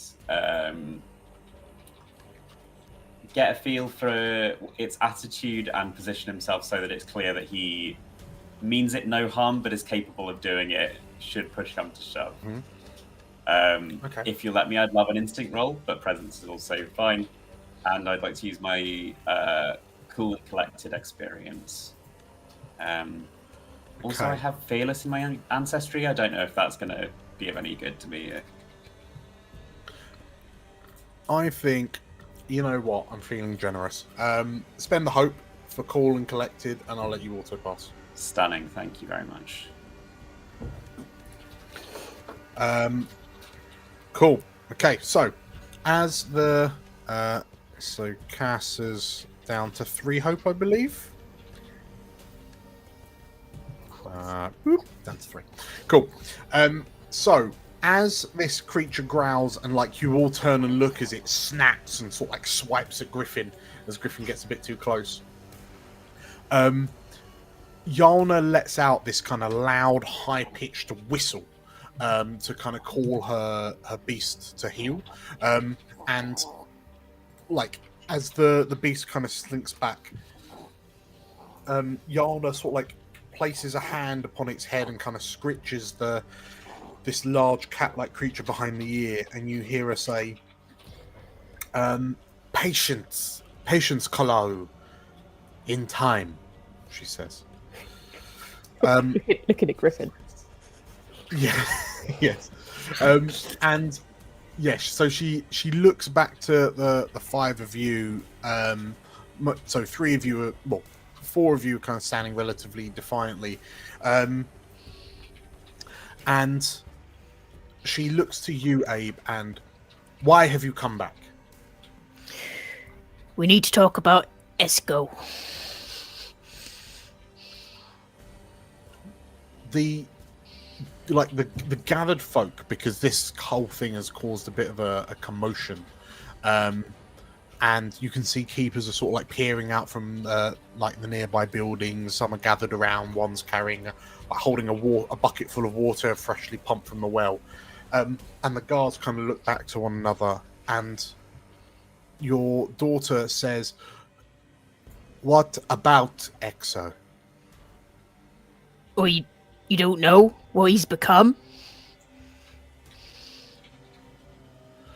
And like you watch as Yalna, like her, like she's looking at you a little bit kind of dumbfounded, a little bit confused, and then the five of you, you start to hear this kind of murmuring ripple through like the gathered guards that are watching you, the gathered people. Did they say Ekso?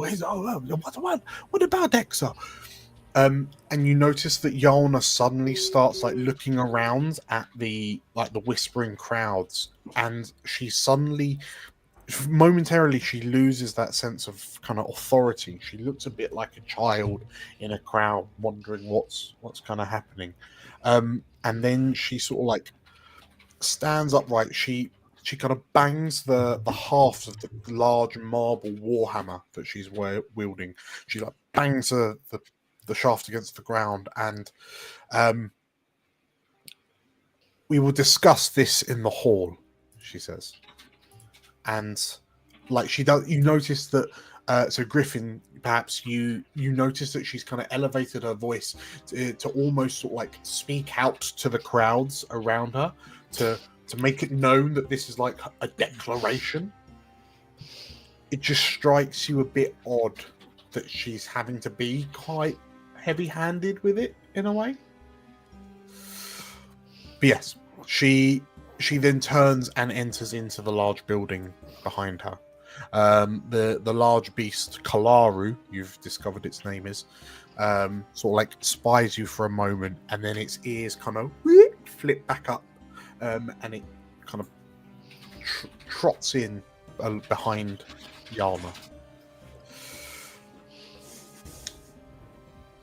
Inside the hall, which is exactly as you remember it, but minus the sort of like the buckets to catch the rainwater, Yalna peers at you from the throne that she was sat on yesterday, kind of in front of this banquet table that runs left and right.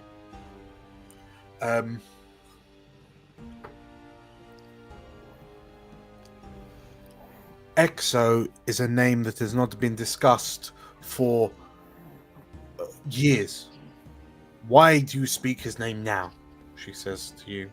Well, she says to you, the five of you, but kind of looking at you, Abe.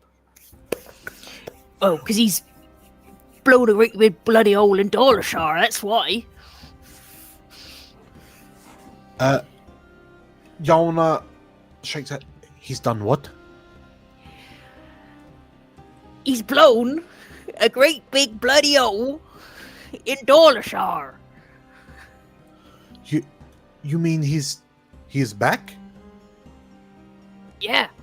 And I don't know what he's done, but he's been tampering with the world spirits or something. He's gone absolutely balmy.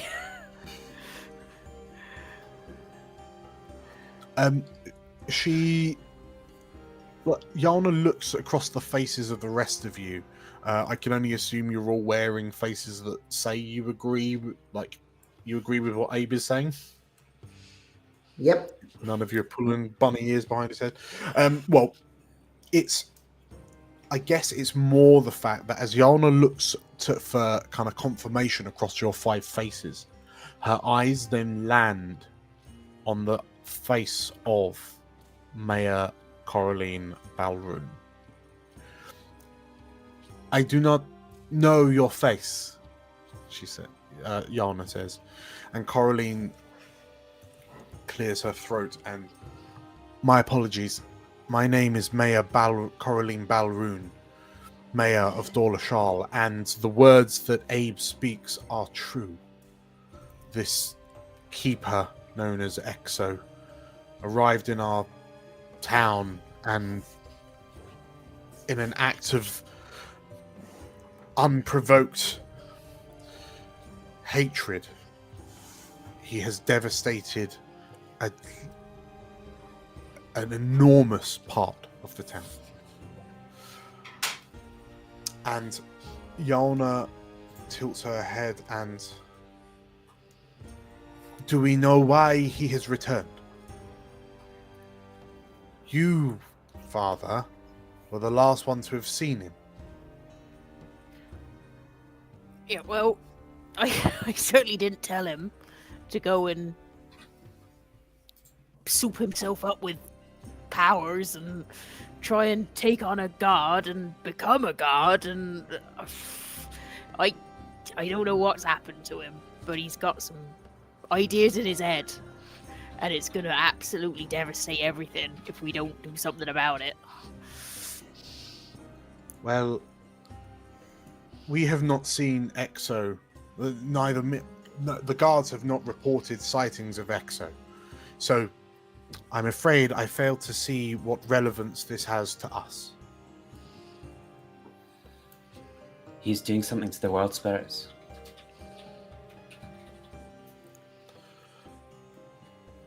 Yalna, like, she closes her eyes and... Do we know what? Some kind of infection. You heard of the crystal infections people have got from touching the arcane? Yalna, I have not witnessed it, but I have heard the stories of this crystallization. Have none of you interacted with... I know there's new gods, but have you not seen the old? I presume you're talking about the dragons, right? So they've said that they have... Last time we were here, they said that they were worshipping a new god, I think. Mm-hmm. And that they weren't allowed to... Yeah, Gardy, as you're saying this, you're stood on kind of one side of the banquet table, if you will, like the long table.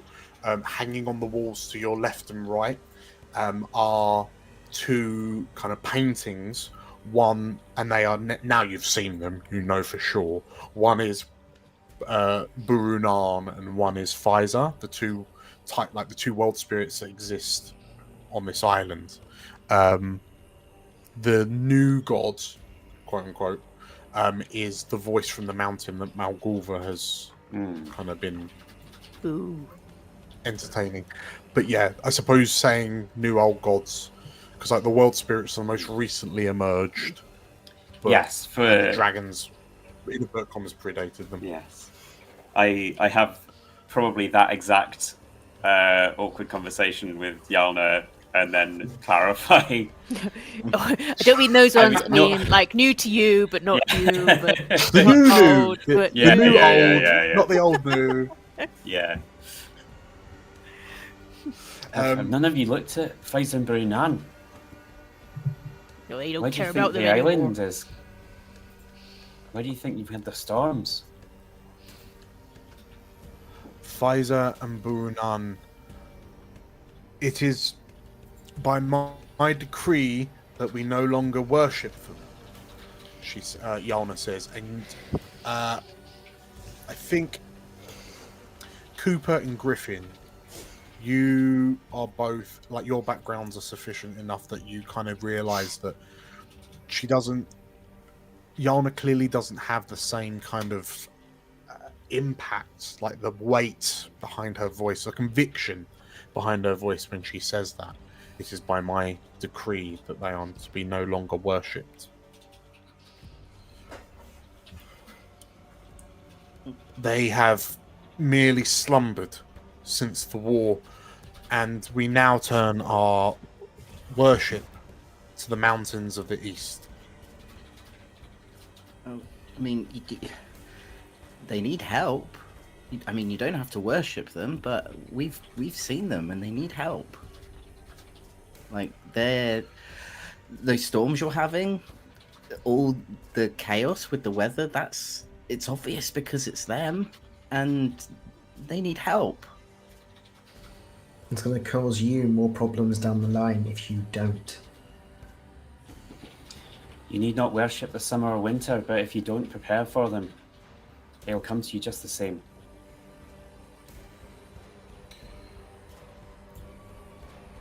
Yolna, like you see her clenching on her back teeth.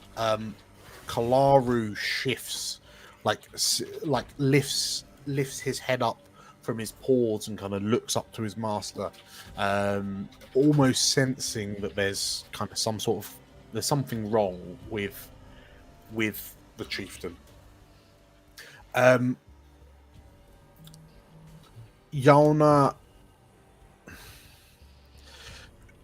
she lets out a deep sigh, and I will spend another fear so she begins to once again repeat, it is by my decree that, and it's clear that she's trying to kind of talk herself out of whatever she's actually thinking by using those words. So, between the five of you, I would like you to each tell me what ability check you're using to, one way or another, convince Yolna that what's currently happening is not enough. So we'll go backwards. Starting with Gardy. Starting with Gardy. Oh. In stereo. It's coming from George, I think. Hello. I keep on me. Yes, it's George. Okay, now I'll do that. Wait. Oh wait. No? Yes? No? Yes? No, it's nothing. I can't hear anything on my end. Okay, well, I'll let you guys talk. Tim, what are you doing to convince Yolna to take a different path? Because it's quite clear she's uncomfortable with the one she's on. Indeed. Ooh. What am I doing?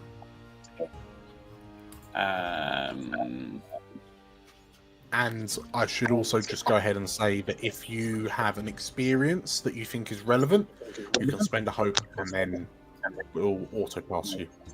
Ooh. Then yeah, I'll do that, please. I'll just say I have spoken with them, and they are in intense pain. They need your help. Using my spirit speaker experience, if that's okay. Okay, so that is one success. And Georgia? I would say, can I use "You Cannot Stop Me" a second time?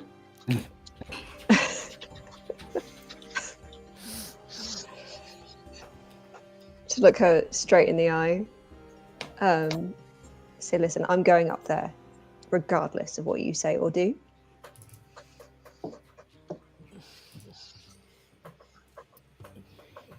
Okay. Yeah, no, we are definitely echoing hard, aren't we? Who dat? Oh, stop now. Oh, stop. Okay, we're good. Okay, you cannot stop me. Oh, you're getting. Oh no, it's back. No, it's back. It's back. Yeah, still George's, I think. I can't hear anything, so I don't know what's happened. Okay, well, I've only got my headphones in. I've not got any other sound thing going on. It might be that my headphones are dying because my cat's been eating them. I'm really sorry, I can't hear anything. That's right. No, we seem okay now. So, yeah, you cannot stop me. So, yeah, by all means, that sounds legit. Chuck me a hope, and you can also pass that. Griffin.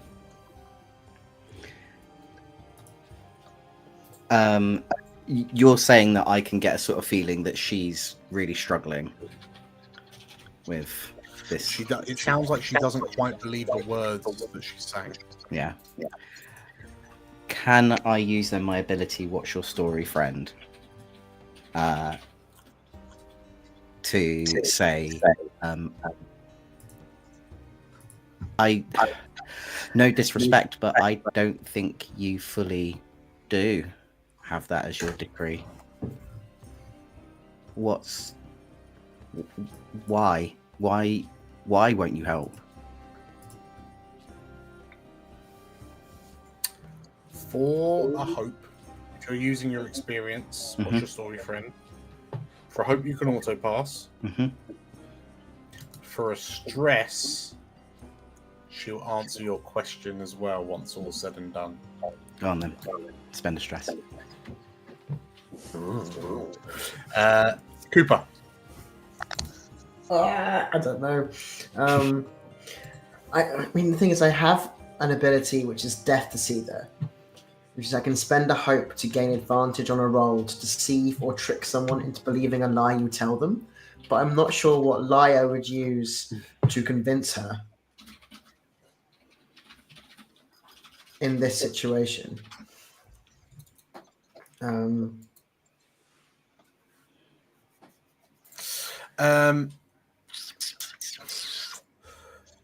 hang on, which ability is that again? Sorry. It's Death Deceiver. So I can gain advantage and spend a hope.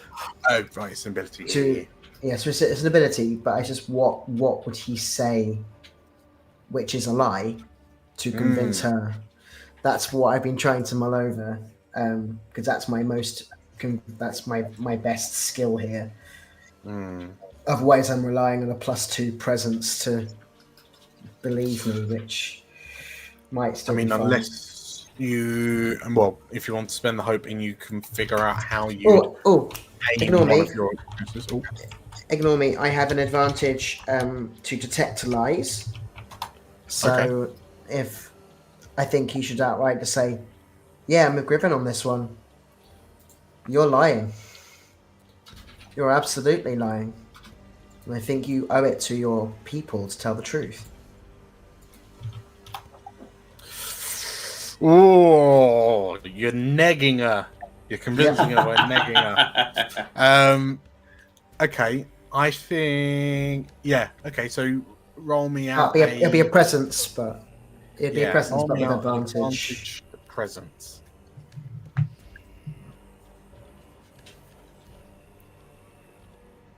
17 with hope. Yeah, baby. Yeah, baby. And last but not least, Monsieur Abe. Strength, no. For a suplex everything. Listen to me. Listen to me. I would like to use a new experience that Abe has called No Man is an Island. And I think he will just very sort of just look her straight in the eyes and say, There's not a day gone by since I left that I haven't thought about you, and I haven't thought about this community, and I haven't thought about your mother. And all I can say is, this community was everything to your mother, and we just forget about me. Don't do anything for me, but just think about that, and think about how much she loved this place, and how much she loved the world spirits, and how we have to help them. It's all before everything. Just think about that.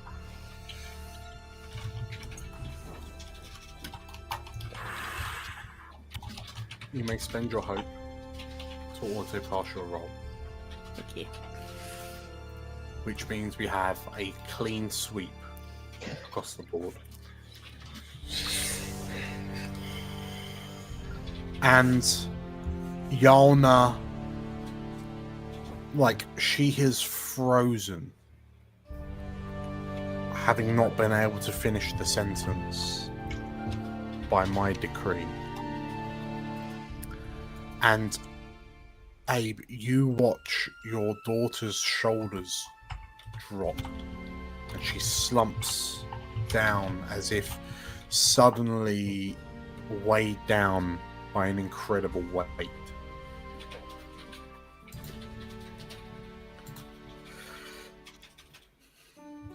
If it were my decree,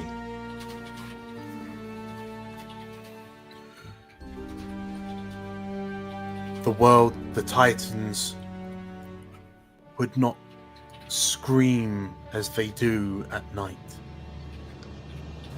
If it were my decree, we would have upheld our ancestral duties to the Titans. If it were my decree,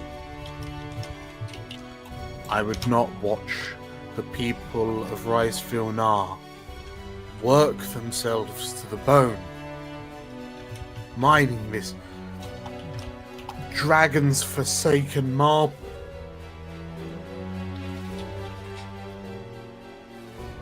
If it were my decree, I would not have everything I do scrutinized by Malgulva. She is strangling this village, Father. Her crazed determination, her obsession with this marble, she says. And Yalna, like, you notice her hand has been gripping the head of the maul, like the hammer. And as she says it, suddenly her hand recoils away from the hammerhead, almost as if she's been electrocuted by it. And you watch as the hammer falls and thuds into the stone ground with a resonant.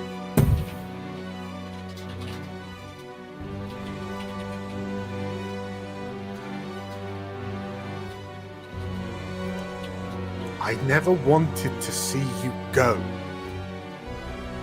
she says.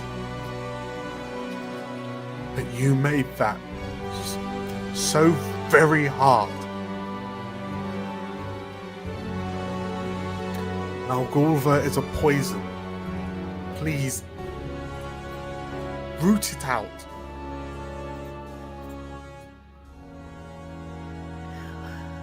Nice. This is what it all came down to. We tried. I tried to root it out, and none of you would stand beside me. It's all I wanted. It's what I was saying from the beginning. If you stand by me now, we'll get rid of her. We'll get gone. She's poisoned. She's infecting this place. Yalna, like, her head drops. I cannot be the hands that mites out your vengeance. But I can gather enough of the guards to reduce the resistance between you and her. Well, do what you can. She is down in the pits. I do not want to lose more faces I have grown up with, who look up to me for guidance and support. I do not wish to lose any more of them to her pits. Real quick, Griffin, what was the wording of your question, sorry? And Cooper, for that matter.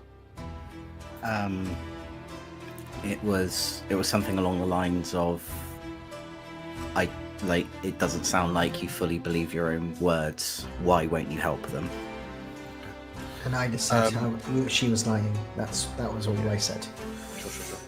well, in exchange for the stress that you spent, Griffin, Yalna opens up a bit more. After you left, she says, looking back to you, Abe, Malgulva's intentions just became more and more brazen. She began to... Oh, that's a bit too jolly.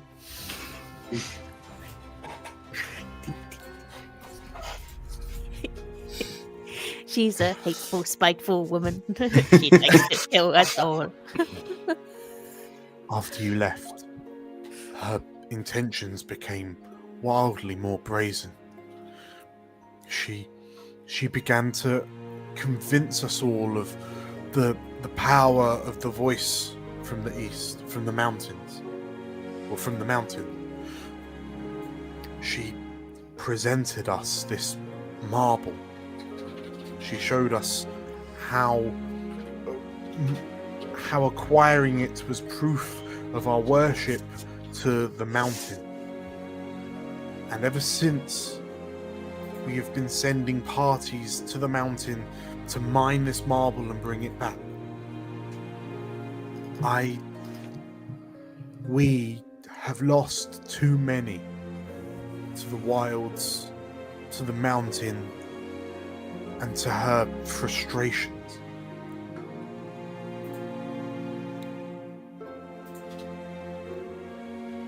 We should have known that turning our back on the world spirits was never the right thing to do.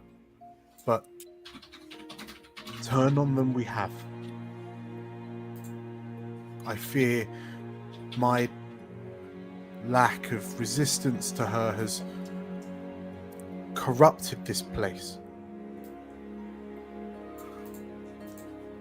But everyone around me tells me I am doing the right thing, but I see the doubt in their eyes as I see in my own.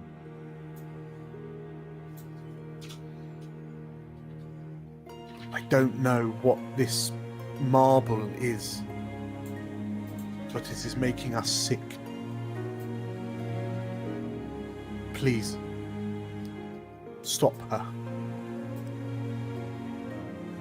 And if we stop her, will you help us?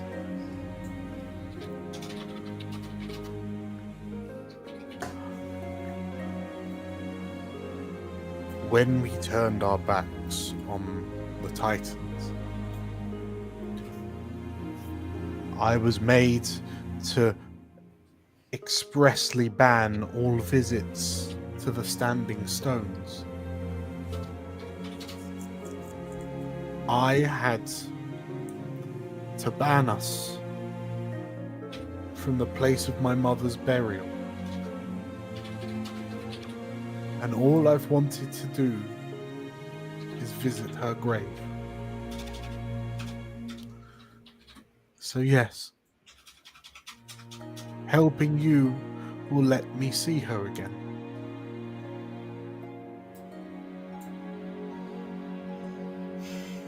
Okay. Well, Griffin's going to look up at Abe and go like, lead the way. Can I roll for giving her a hug? Strength it. Right. Strength. The large beast Kalaru stands up, like, warily as you approach, and Yalna kind of looks up to you, and like her eyes, you can see her eyes are kind of shaking. And she does not try to resist you if you're going for a hug. Oh, bless. I think Abe will give her a big hug, and he'll just say to her quietly, so no one else can hear, "It's not your fault. It was never your fault. I should have looked after you.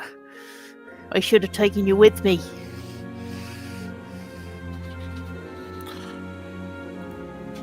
She lets out this long kind of stuttering sigh. Maybe. But I've missed you. Oh, Bryn. I mean, Yar. I mean. You can call me Brynja. God. Break her back a little bit. That's how I keep her short, love. So, as you all watch Abe embrace his estranged daughter, I think I'm just going to go ahead and let you all take a hope. Yay. Give me that hope. We all love it. When you hear a sound of commotion begin to emerge from outside, so let me go ahead and spend a fear to summon some guards.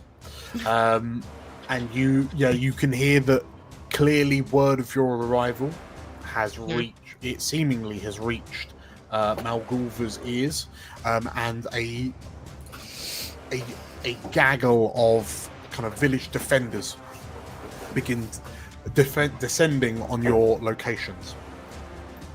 As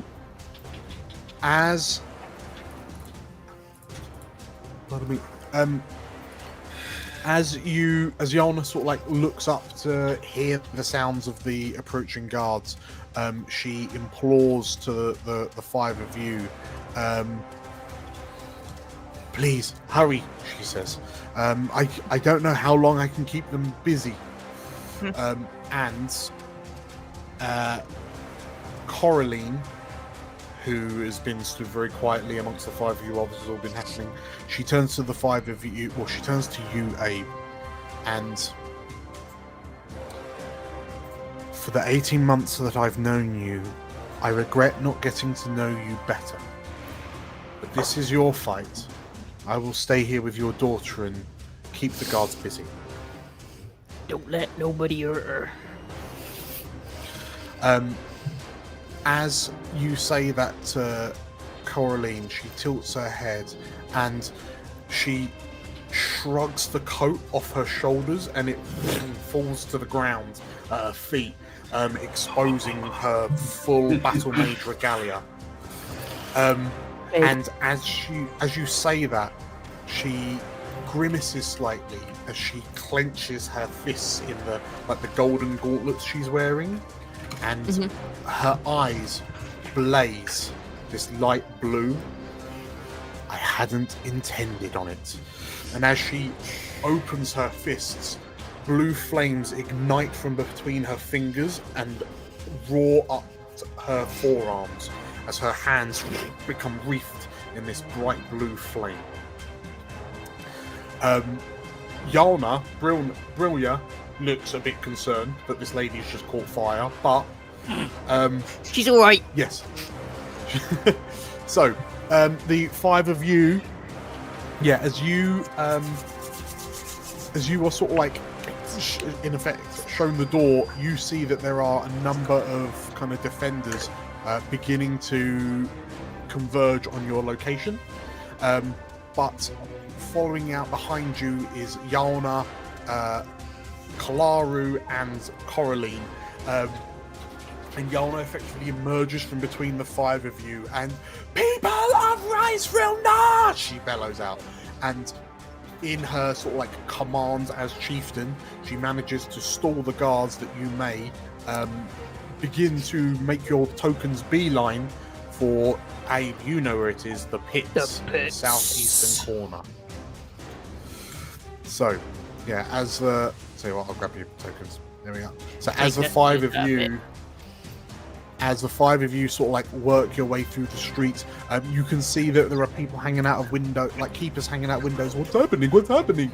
At the commotion outside the front of the town hall, and you reach this kind of muddy. It's still very muddy because of the rain from yesterday, but it's a slope down, and it's a snaking path into like deep into the undergrowth of the forest. As you begin descending, like snaking left and right, you see that there is a large kind of deep pool of what appears to be kind of relatively, it stinks of stagnant water. It looks like it's standing water primarily from the storms. But perhaps worryingly, you spot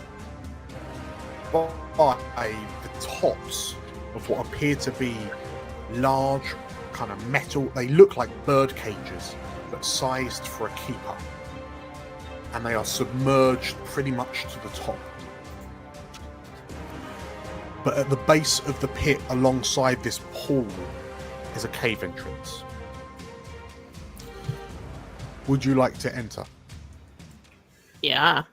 Yeah. Can I just double check there's no one in the cages? I think that's an important thing to check. If there are, they aren't alive anymore. Well, if you're checking,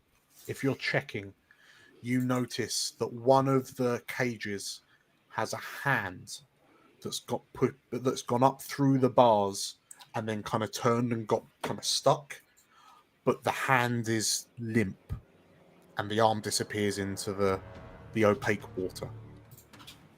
Okay. She's a nasty. And it's clear, given the nature of this, that whoever was in those cages was left there until the waters consumed them. As the five of you enter into the cave, the cave entrance is relatively wide but narrows very quickly before opening up into a larger cavern, like a singular cavern. Water sloshes around your feet, that also carries that same kind of stagnant smell as the water in the pits now behind you. Let me go ahead and give you some light so you can actually see. I'm still in, right? I'm still in the middle. Yeah. Hold your horses. No, so we can see it. I can't see no. Hold your horses. So, yes. We chuck you across. So this large I can cave see it now. then opens out. Mr. Dan, Yes. question. Yes. So, I know, like, we are, like, technically charging in to find Malgova, right? But would you argue that we are trying to sneak because we want to enter? No, I was checking. So I have stealth expertise, which might give us advantage if we want to. Does Abe look like a man who sneaks? No, it's true. It's fair. Is the I'm stealth, just checking. Is the stealth expertise something? Isn't that you can give stealth to everyone else? I can give stealth to everybody. It's very useful. Well, I mean, you could always use Abe as a distraction. Yeah. If you all just line up perfectly behind him, and they'll just like Abe is entering. Then we'll just appear out from behind him. Okay. To be fair, it's only if an ally, not all allies. So I assume it's only one. So I'll park that. Unless you're allowed to. If an ally within close range is also attempting to move unnoticed and rolls with fear, you can mark stress. But Yeah, if we're the not way I actually see it is sneaking- that's not a one-off. So if you had 3 allies that were attempting to sneak and they all rolled fear, you could mark a stress per ally. Oh, it's to true. make them roll with hope. It's true. Well, so think- who's going in loud, and then also who's going in quiet with Cooper. So who's going in loud? Abe is. You know Abe is.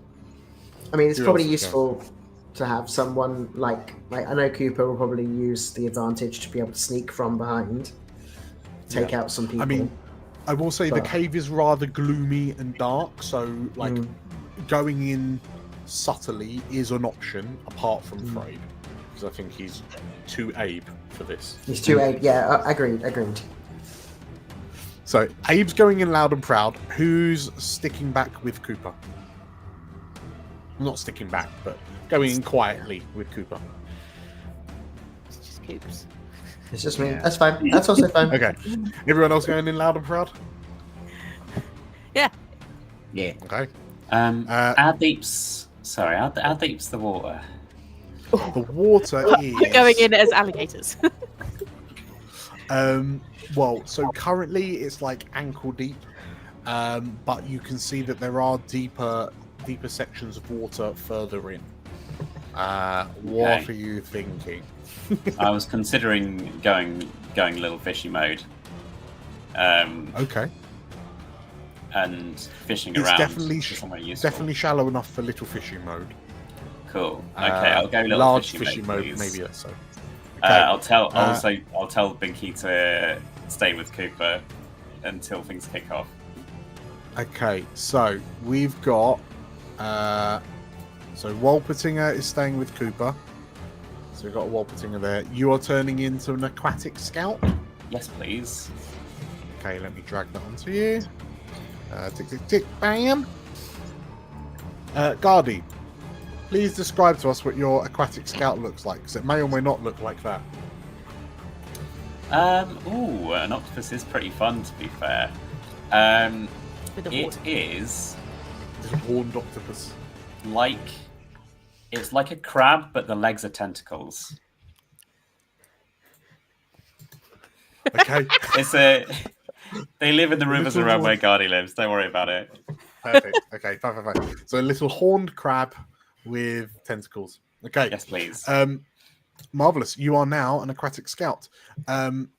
So as you barge in, Abe at the forefront, you hear the sounds of the splashing of your hooves in the water. You hear like a load of bats kind of fluttering around in a bit of a panic and sort of like taking off around your heads.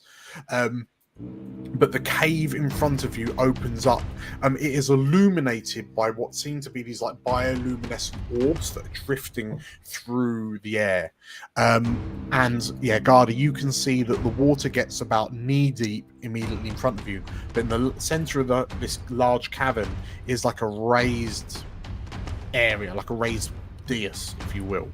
There are other kind of out of water areas in the corners of this cavern, but you also notice there, so Gardy, with your scouting abilities, you're able to recognize there are pits of very deep water scattered around the cave as well.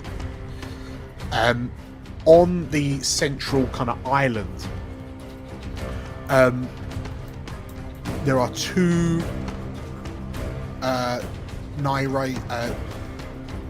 Rais defenders in their white robes who kind of see you coming, and they're clearly sort of like Malgulva's personal honor guard.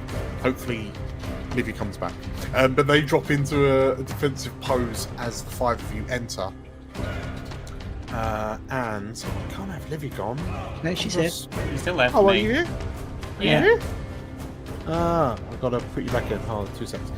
So yeah, as you enter, Malgulva looks to you, and I should have known, she says as you enter. You are always a busybody. You're always sticking your nose in where it wasn't wanted. Sorry. Oh. Okay, Nope. should we come? Yeah, you're back. Hello. Yes, you are. And perhaps you'll join the other non-believers in the pools outside. Maybe this is the last day that you trouble me, Abel Rick. No, I think you'll find it's the last day you'll trouble me and my daughter. I will throw you all into combat, and I think it's fair to say that we are starting with Abe. How far away is she from me? She is currently a fair old way, so she's very far, but probably slightly beyond. Well, she is very far, but more so because of the height of the island. Livy, I do have fireball. I can fireball. Yeah, this is a perfect time to set her alight. I mean, he's never going to get there. This is the... Maybe if Nate does fireball now, then we run up. Yeah. Set her on Could fire be first. I can't blink you there. I can teleport you there. Before or after fire? It's probably better after fireball because it will attack you Fire. as well. And then put Abe in. This is something we had a problem with last time. So Yeah. Well, Livy, would you like Okay. to do a tag team? What with all of us, so I can get Cass blinks me in whilst you set fire to Malgulva, and I also kick her in the shin. I was gonna say if I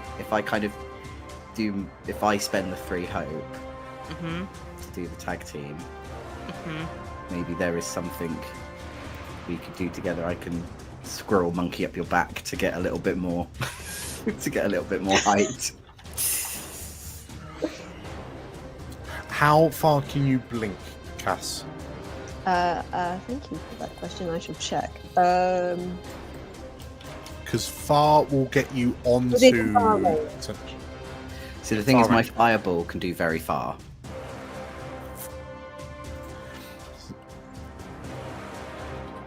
Well, what we think? It's sounding like Griffin wants to throw a fireball. Griffin, First, do your fireball. Yeah. get you as close as Do possible. it first. I could just imagine Abe is starting to as if he's going to start a run and a sort of Cass and Braveheart Abe could style always charge, tag team. and then you Yeah. Okay. got yourself in. Right. So it's Griffin first. Hello. Right. Where is my? Oh no, I've lost my character sheet. Hang on. Wait. There it is.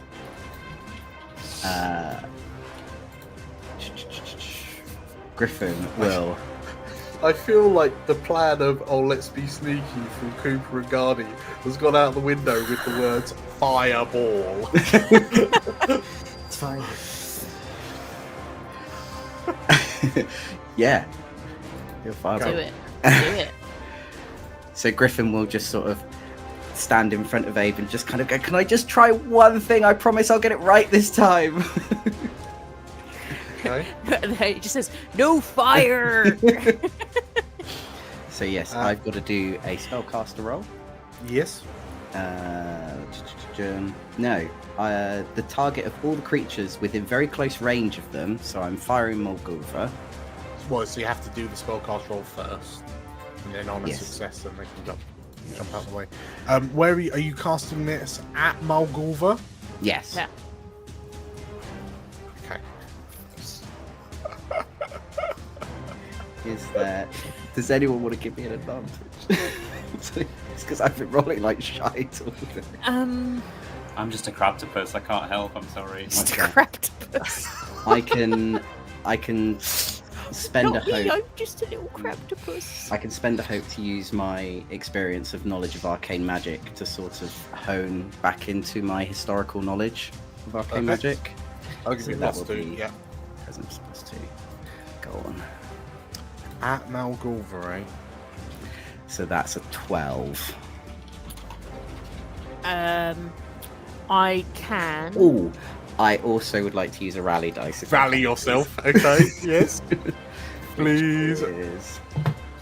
Is this a like you've done a little? Yeah. Yeah. You do it this time. Come on. It's a D6. Nice. So you're on 12 at the moment. So that's 17. 17. I have a new ability called Support Tank. When an ally within close range fails a roll, I can spend 2 hope, and they can re-roll either their hope or their fear dice. If you would like to re-roll one of those dice. It depends. Was it a fail? And it was with hope. Was it a fail? So, Griffin, you prompted this with a "You could do this, you could do this," and then you've out loud said, "Like It could be my new dad. Come on, just do this. Like, I can do this." Abe shouted, "No fire!" And then what does your fireball look like? looks like a fireball. Yeah, it's ball of yeah, fire, it innit? just looks like a fireball. Okay. The five of you watch in adoration, horror, concern, as this this ball of flame it conjures in Griffin's hand. And are you like throwing it like a ball, or does it like blast out of an open palm? It or- blasts out of like an open palm. Okay. Like In a which Hadouken. case, yeah, Griffin sort of fires this fireball. It arcs upwards towards the plinth, like the island in the middle of the cavern, and you watch as like the three. So the three, the two guards just sort of like they bend their knees as if they're getting ready to dive out of the way. Malgulva is just frozen like a stone, and she's letting out this high-pitched as this flaming sphere looms in towards her.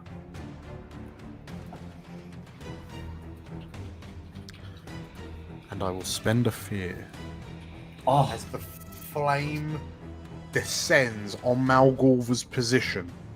You watch as the fireball, this conjuration of arcane magic, just seemingly shrinks and then puffs into nothingness.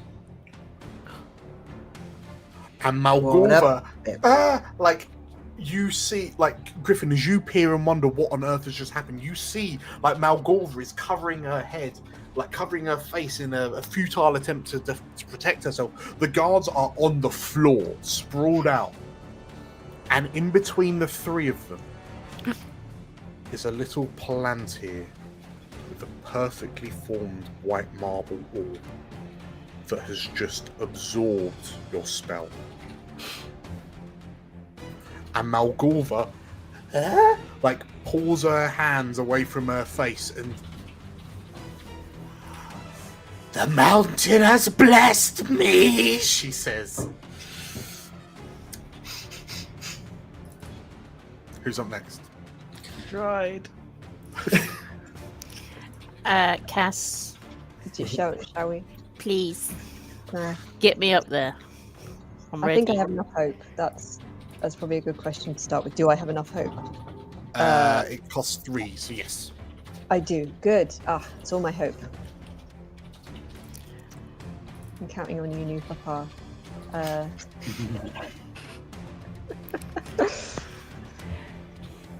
I'll put out my hand.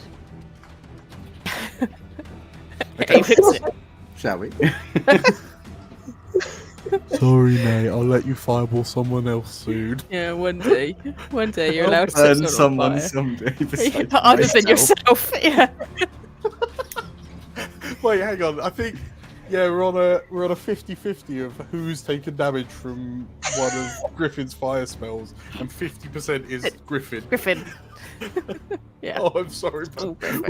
well, I'll give you the whole 80 minion fight, and you can just drop a fireball on them all. To mow them down.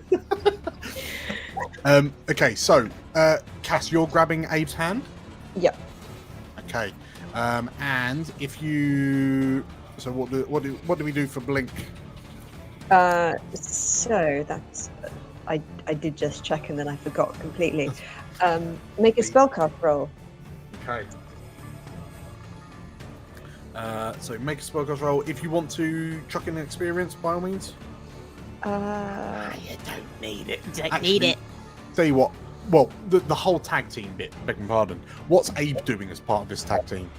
Are you both sort of like running, teleporting, and then speedy thing go in, speedy thing go out? Yeah, I think so. I think it's like Abe just starts blindly like running, and I feel like Cass is just kind of like going in, grabbing his hand, and be like, "I can get you there quicker, mate. You don't have to scramble up a mountain." Yeah. Come with me. Okay. And just kind of like before he even knows it, he's just like that sort of gut wrenching, like, "What? What the hell?" And you're planning on throwing hands when you arrive? Absolutely. Okay, if you roll me the attack roll, so we've got a 13 with fear, and obviously we'll just use these as our 2 rolls for the tag team. Wait, what? Okay, close. Is that my tech roll? Yeah. 14 with fear. So we'll take the. I presume. Well, it's up to you whether you take the 13 with fear or 14 with fear. Oh, we'll take the 14 with fear. Okay.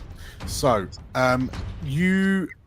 So, Georgia, if you move Cass to where you want to teleport to. Yes. So I can get within far range. So far range is. Pretty much to the center of the. Yeah, so I'll grab you as far as I can go, and then we might have to run the rest of the way to Decker. Oh. But, sorry, I'm just scrolling. There we go. Okay. In which case, Abe, you materialize alongside Cass. You. So, what does your blink out look like again exactly? I think, Cass kind of like runs alongside you. Not a very fast runner, but like grabs hold of you as you're running towards this. I don't know what you'd call it. Little island. Yeah. Yeah, little island. And there's like this crackle of thunder in the air, and like this rumble, and a flash of small lightning. And in that flash, we teleport across the distance. And in another flash, we're right in front of her. Okay. So as you successfully teleport through, so you rolled high enough for that. As you emerge, we've collectively rolled a 14 with fear. Roll me some damage. Yes. And what are you swinging with? But,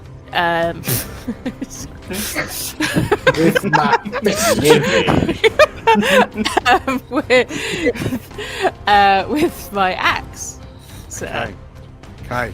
with all reliable. 20 damage, eh?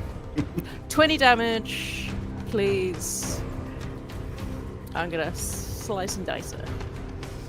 Okay. I don't care that she's an old lady. Abe. Is she dead? Talk me through this.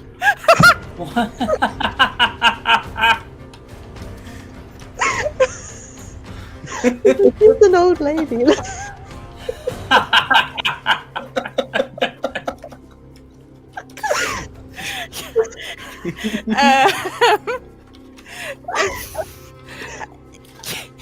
We should have known, guys. We should have It's known. just an old lady. The whole time. Just mean. I mean, I'm just gonna chop her head off. Clean off her shoulders. Okay. Surely this If will end we- the fight, gang. In which Sure, case, it's Disintegrates into fine. dust. as the two of you appear with a flash of light, your arm muscles, like your biceps bulge as your arm extends, and with a effortless. You know what I'm trying to say. With a single swing that is well practiced from all of that tree felling that you've spent your years doing. Oh, Libby's so excited we've lost her again. Malgulvers. Oh, we've got Libby back. Yeah, we've got Libby back. Yeah. Sorry, I just like went out. Yeah. Yeah, thank you, Lady Vengeance. Effortlessness. Malgulva's just like pulled her hands away, and she's yelled out, "The mountain protects!" And then you've appeared, and the axe slices, and like her face still has this jubilant look of glee as it kind of soars away from her shoulders, and as it as her head lands on the stonework on the stone cave floor, and like her body rocks for a moment, and like you see her arms just instinctively go to touch where her head is before the body rocks forward, and the face looks up to you, Abe, and there's like a moment of moment of confusion before it gives way to recognition, and then and you can see her trying to word something, but there are no lungs to give her words air. And her eyes just unfocus, and Molgulva lies dead. Job done. Abe just kind of turns to Cass and just. And as you turn to Cass, you see the two other, like the Rais defenders, sort of like looking up and, "You've killed her!" One of the keepers shouts, and like, Abe, were you expecting more? I thought she'd be, magically protected. Anything. I know that she's an old lady, but I thought, there'll be something going on with her. Well, as you sort of like look down at her body, Cass, your attention's been grabbed by these two keepers that have just sort of like exclaimed, "Oh, what have you done?" And you suddenly, like, your head you suddenly get this kind of wave, this feeling of something like waving through your mind, like a sudden onset. You feel like you're on the Tidebreaker again, but the waves of the sea are instead sloshing through your mind. And you find your right leg, your right knee kind of buckles for a moment, and you stumble, and your attention turns to this plinth, this white marble orb sat on top of it. And as you peer at it, you feel like you can hear a voice that's not Abe's, and it's not yours. And you all, like, as you peer at it closer and closer, you don't know if it's this headache, but the space around you starts to go purple. And when you glance up to Abe for a moment, you recognize that look on Abe's face, that he's also seeing everything go purple. And those of you still at the cave entrance, you can see the interior of the cave has now become purple.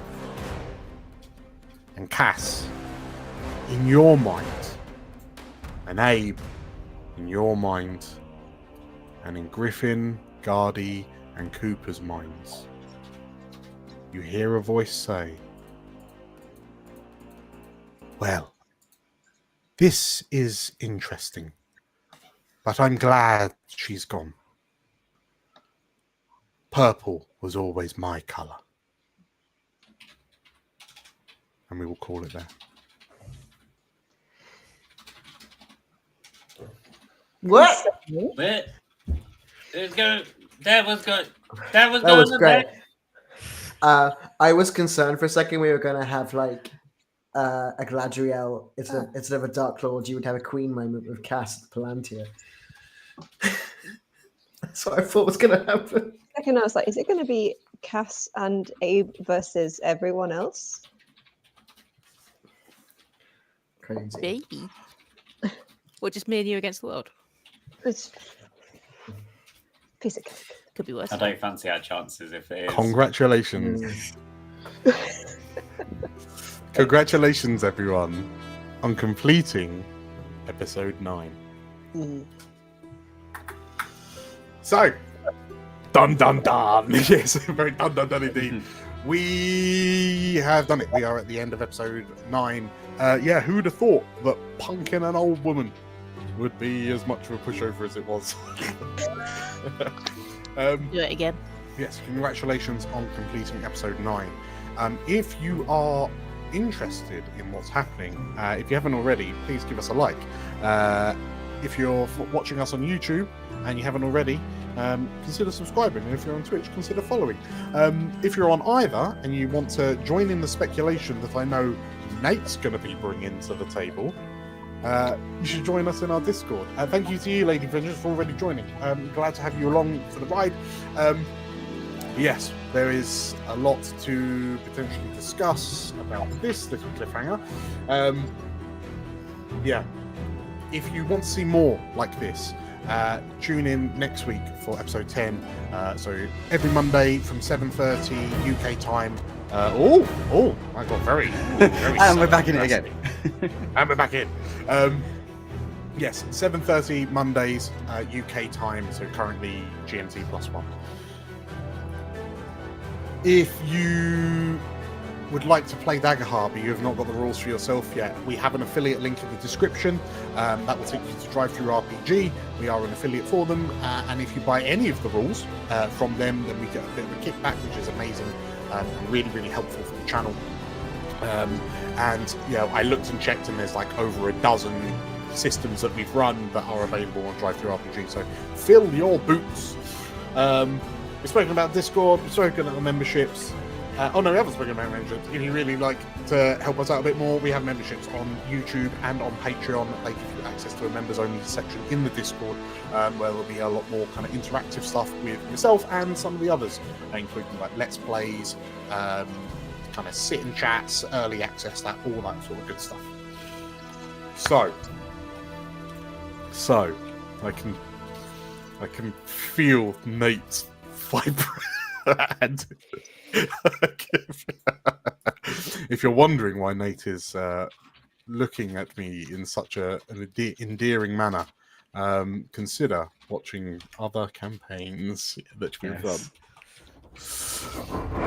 So, thank you all for watching. Thank you all for chatting in chat.